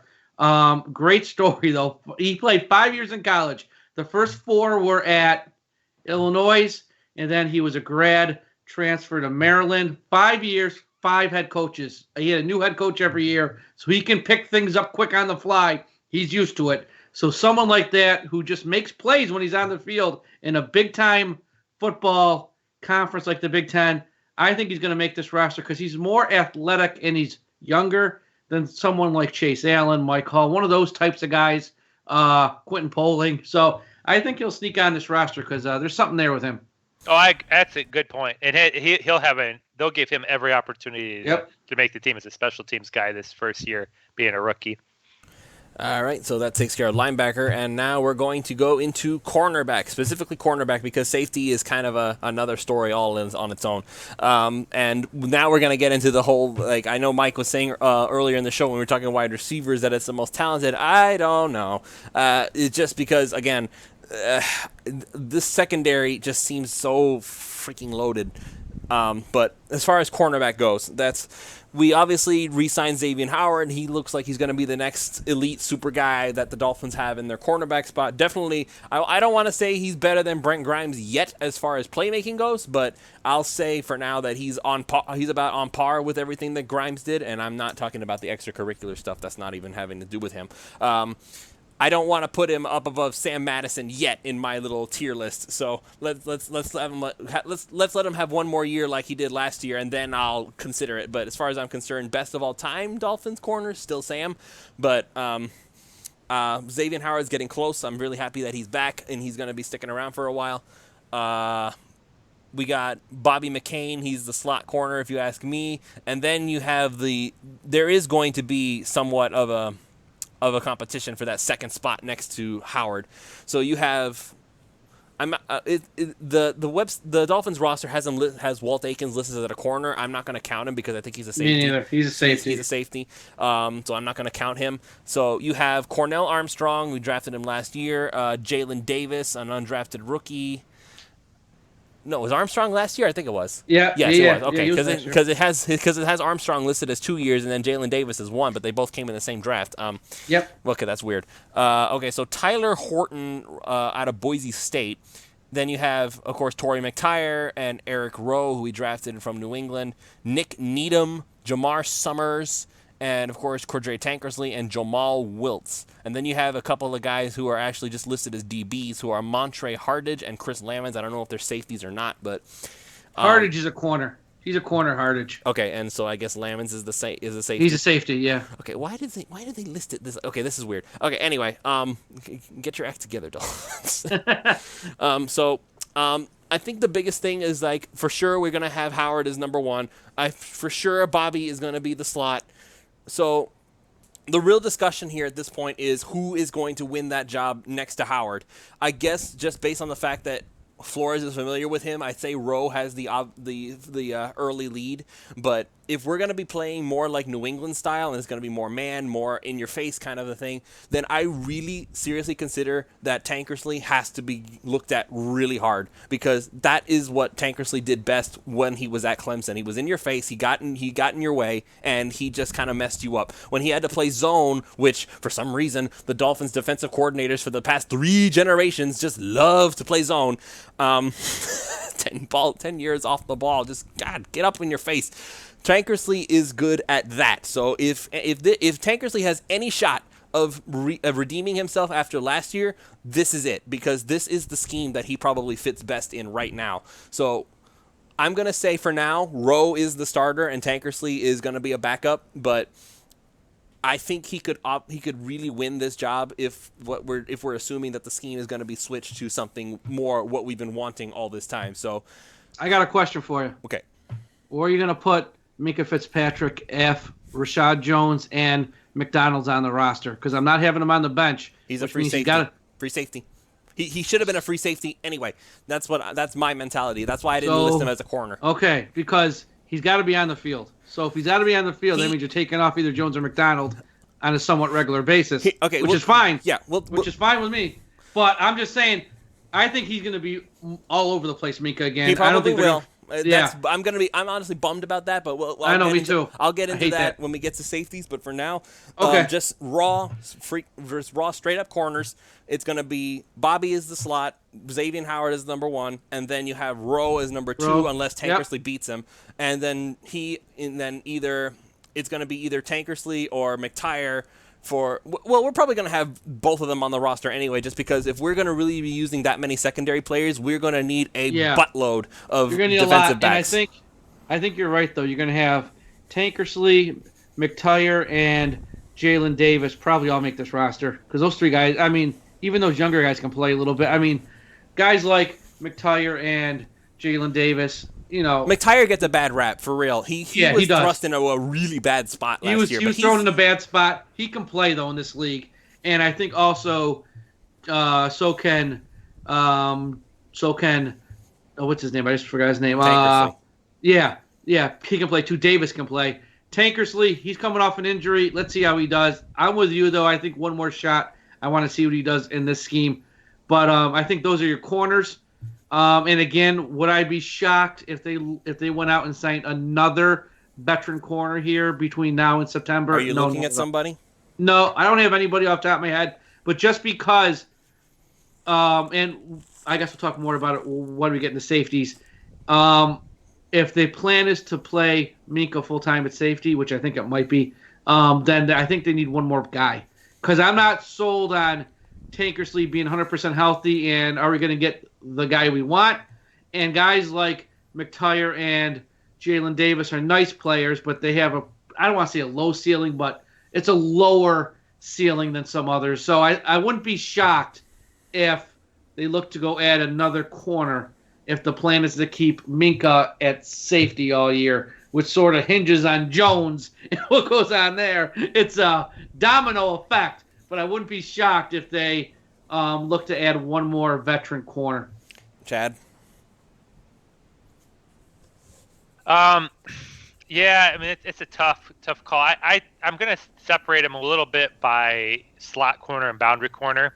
And so I think the real question is who's our other boundary corner out there? And I agree with you on Lewis. I think Eric Rose going in at this point is probably the starter opposite of Xavier Howard. I think Eric Rose, extremely talented. He's just had a lot of health issues. And so I think his question with him is, can he stay healthy? If he can stay healthy, I think Flores really likes him out there as the other boundary. He'll be competing with Tankersley. And I also agree Tankersley is going to be a lot about health. How healthy is Cordea Tankersley, and does he pick up the scheme pretty well? In that regard. So those are my 2 other boundary corners. One of them has to back Xavier Howard up. Yeah, you can pencil him in as the starter, but if Xavier Howard gets hurt, who's your other boundary corners? So I think Rowe, Howard, and Tankersley are all most likely going to make this team in those positions. I think Bobby McCain will be your slot corner on the inside, and I think Jalen Davis probably is your other corner with him. Cornell Armstrong, he might as well. Both those are similar late round draft picks that have some coverability, as well as McTyer. We're going to have with Flores, you can never have enough guys that can cover, and McTyer, Davis, and Armstrong, those are all guys probably capable of covering, teams number 3 and 4 wide receivers, and so many teams run 3 wide receivers all the time that it wouldn't shock me if all those guys make the team. In terms of Minkah, Flores is going to love Minkah, and you're going to see Minkah move around a lot, and I don't know that it matters what you define Minkah as, whether you call him a safety or a corner. I don't want him on the boundary. I'll say that now. I want him at safety. Well, I think you can line him up anywhere in the defense. The thing about Minkah is he can do everything. Minkah absolutely can shift over and play a boundary corner on a play. He's exceptionally good at man-to-man coverage. He's exceptionally good in zone, and he can blitz. And what you can do is you can line Minkah Fitzpatrick up at a safety position, and you can choose to blitz somebody free at the quarterback, and you can just have Minkah define, I'm going to cover somebody man-to-man. I don't care if he's a safety or a D-back, but he's capable of just covering one-on-one, and you can leave him off on the side of the field almost against any receiver in the league. And he's pretty competent at locking somebody down man-to-man. Do I think you start Minkah Fitzpatrick out of boundary corner? No, absolutely not. I think you move him around all over the place, and he creates a nightmare for offenses because you just don't know what the defense is going to do. And Minkah can be playing anywhere in the defensive backfield. You can give a look, but what he's actually doing for an assignment can be completely not a free safety. He can be playing a corner man-to-man. It just doesn't look like he's going to be doing that with where he's lined up. He also allows you to not have to struggle with formation groupings. You always see teams, when they run out a personnel grouping, they're trying to substitute people frantically for the defense and not wanting to give up a timeout. You can go from a run defense with Minkah at safety, and he can just jump out and cover somebody man-to-man if somebody quickly runs 4 wide receivers out, or if they take their tight end and they split out 4 wide, you can just match Minkah up without having to do a sub. So I would be disappointed if you don't see Minkah Fitzpatrick on the field 95% plus of all plays on defense if he's healthy. I think, though, when you talk about total roster count, Flores is going to keep an extra D-back or 2 of this group, whether it's Davis or Armstrong, McTyer. Those are the 3. I think maybe 2 of those 3 are going to compete: Cornell Armstrong, Jalen Davis, and Troy McTyer, as well as throwing in maybe a guy that gets cut in August or a free agent yet might get thrown into that mix with those guys. But I would say 2 of those 3 are going to make the team. And we're going to go ahead and, let's see, what if we got one more to go, unless we want to do special teams too, because that'll take like 5 minutes tops. No, we're not. Yeah, I mean, exactly. I think that's pretty much decided, special teams. Can we cut Matt Hawk yet? Ugh. So serious. Okay, anyway, safeties. Yes, staying focused. Safeties. All right, so again, there is some confusion on the whole roster listing here because Walt Aikens is listed as a corner, and I know why. It's because Walt had to play emergency corner last year because pretty much everybody and their mother went down last year. So Walt had to play corner, and that's probably why he's listed as such. But Walt is primarily a safety. Let's see who else here we got. So you said that the other guy, what's his name? Chris Lamons is a safety. Chris Lamons. And then you got have Smith. Yeah, Maurice Smith, for real. Smith. He's TJ McDonald, and then of course you have Rashad Jones. Where's Rashad on here? Okay, Rashad is listed as a free safety. I don't get that, but whatever. Yeah. So Rashad, Minkah, Walt, TJ McDonald, and Maurice Smith and Chris Lamons. Those are the safeties on this roster. As far as I'm concerned, if we're really going with a New England style kind of thing, because New England is basically the ones who everybody looks at when they say, oh, the 3 safety defense, which, by the way, is quite frankly genius, and that's why I'm shocked more people don't do it, because safeties are so versatile nowadays. If you look at Rashad and you look at TJ McDonald, those guys are faster, stronger, and just like more versatile linebackers. In today's NFL, those guys are basically your new age linebackers. I don't see why you don't put them on the field more often. So and now, Mike, I'm going to tell you, this is what I would have done, is that I would have made it so that You have your three safety defense. You have Minka in the middle roaming around as the free safety. You got Rashad on one side. You got TJ McDonald on the other. So you got two strong safeties and your free safety in the middle. And then after that, you can move him up. You can move Rashad up. You can move TJ up. You can have Minka come in to try to do something weird. The possibilities, quite frankly, are endless with all those guys, and that's why I'm putting it as that. That's why I'm having Minka listed as a safety. And as far as Walt goes, he's basically the team's new Michael Thomas. He's the special teams ace. He can do pretty much a little bit of everything. He's a jack of all trades and a master of none. So as far as I'm concerned, that's how it should play out. The only thing about this whole mess that really bugs me is, what do we do about Maurice Smith? Because I love him. That poor kid, oh my God, he has proven over and over and over again that he has plenty to offer somebody, and he just can't catch a break because there's no room for him. I love him, and I hope he makes this roster. It's going to be tough, I know. But that's the problem, is over who? For him to make this roster, they have to move Jones by week 1. It's the only way he'll probably make it. And I don't know if that's possible. I've had people on my podcast, people in the media, we talk about the contract's tough to move. It's almost really impossible. Not. Honestly, it's not. It's not hard to move. You trade him after June 1st, and there is practically nothing wrong with that move.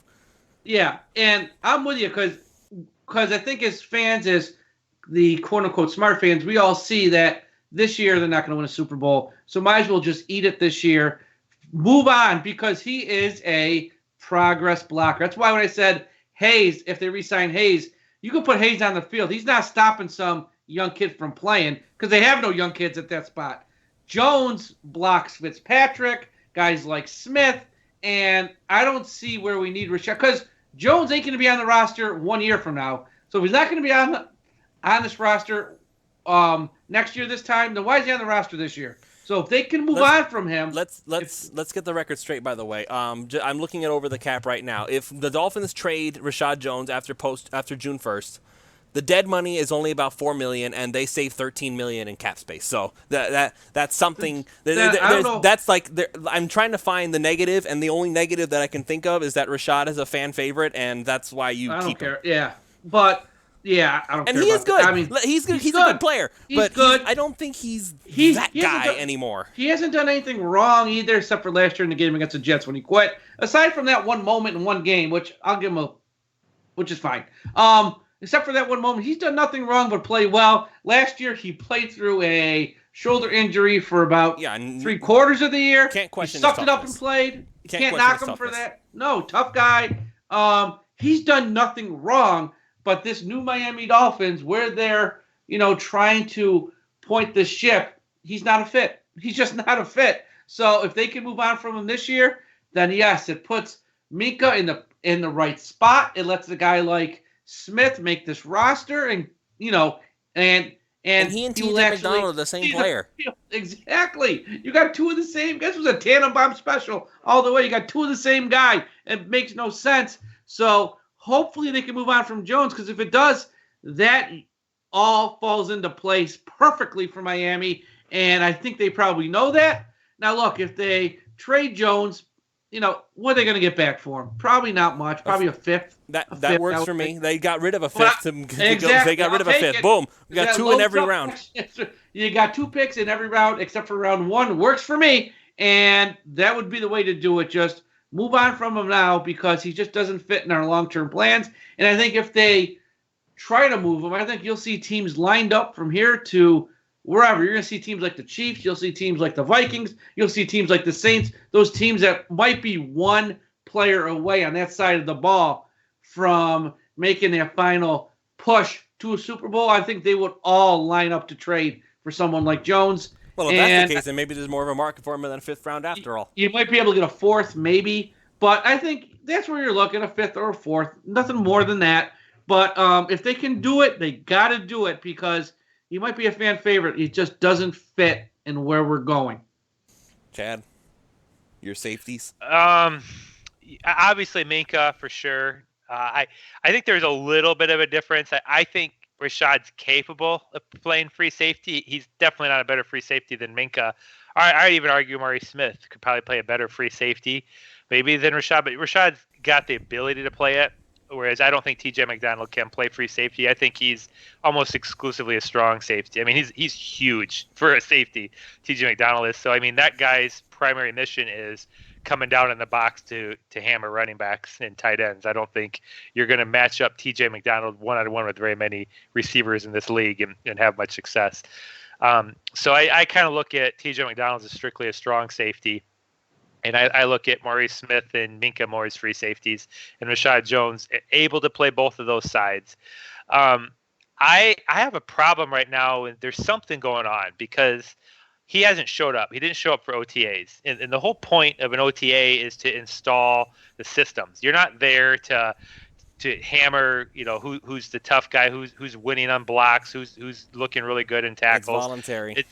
But the point of it is to install a system.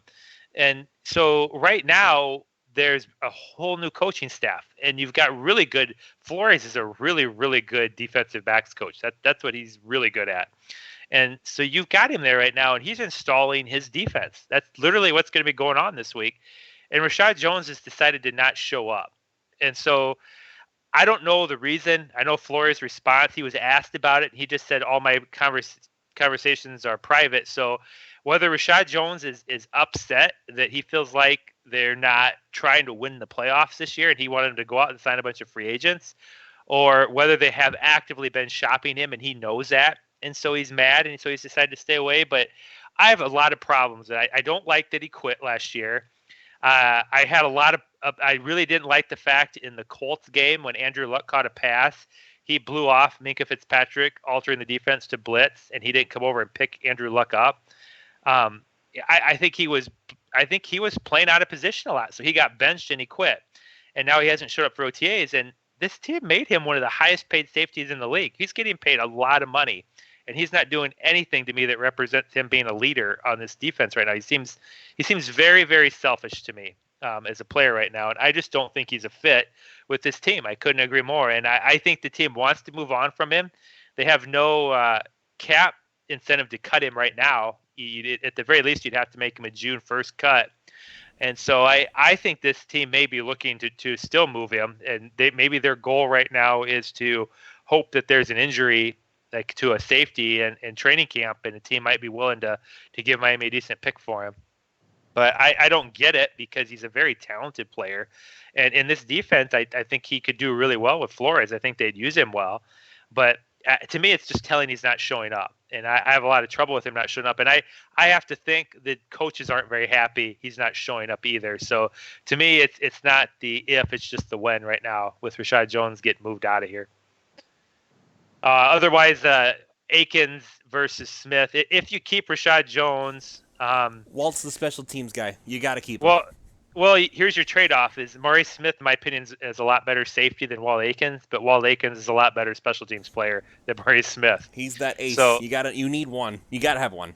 Well, as of right now, yeah, I agree with you, Lewis. But he's been on the team for a few years now, and you've got a new coaching staff, and you do have guys like Trey Watson coming in that are rookies that can play special teams as well. And so Walt Akins has to be that special teams ace. I think he probably makes it as that guy, but he's one of those guys you start to look at like that's all he's ever going to be as a special teams ace. And that's always a little bit limiting if you can have a younger guy that you think could actually develop into a starting positional player that could play special teams as a rookie right now. So I don't ever give Walt Akins a sure pass, but I don't view him as a safety. I mean, he's always going to be like your number 4 safety in that group. And so he's got to make it on special teams, which also means Walt Akins can never afford to get any kind of a significant injury because you don't usually hold guys to try to come back during the season that are just special teams player if they get hurt. So those are things to keep in mind with Walt Akins. And I think that about covers the whole... Well, no, actually, there's one more position battle that absolutely must be addressed because it might be the story of the whole offseason. So... the Miami Dolphins brought in a long snapper named Wesley Farnsworth. Oh, they always do that. Will John Denny finally be dethroned as the long snapper of the Miami Dolphins? I'll never bet against John Denny until his leg gets amputated. So and even then, just give him a robot leg. Mike, what do you think?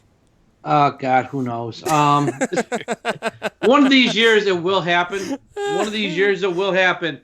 I will say this because at the end of last year we had a couple punts blocked. Yeah, he had a couple oops moments, and it was him. He was at fault. It was because of his snaps why it was blocked. So maybe Father Time finally has caught up with him. How old is he? Like 38? Something like that. So, I mean, it's bound to happen one of these years. I know last year they did bring in... No. It listed here. No, he's 41. Yeah.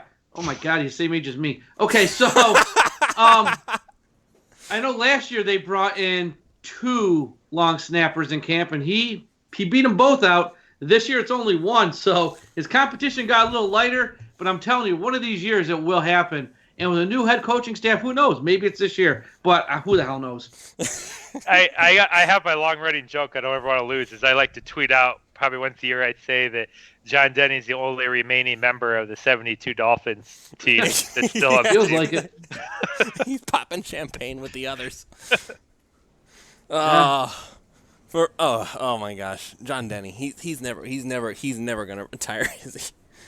I mean, you know what? Honestly, if we really want to get competition for all positions, like, can we like kickers don't retire until they're like 50? Can we go grab like a Linda Amare off the street and be like, hey, your legs still work? Can we want to compete with Jason Sanders?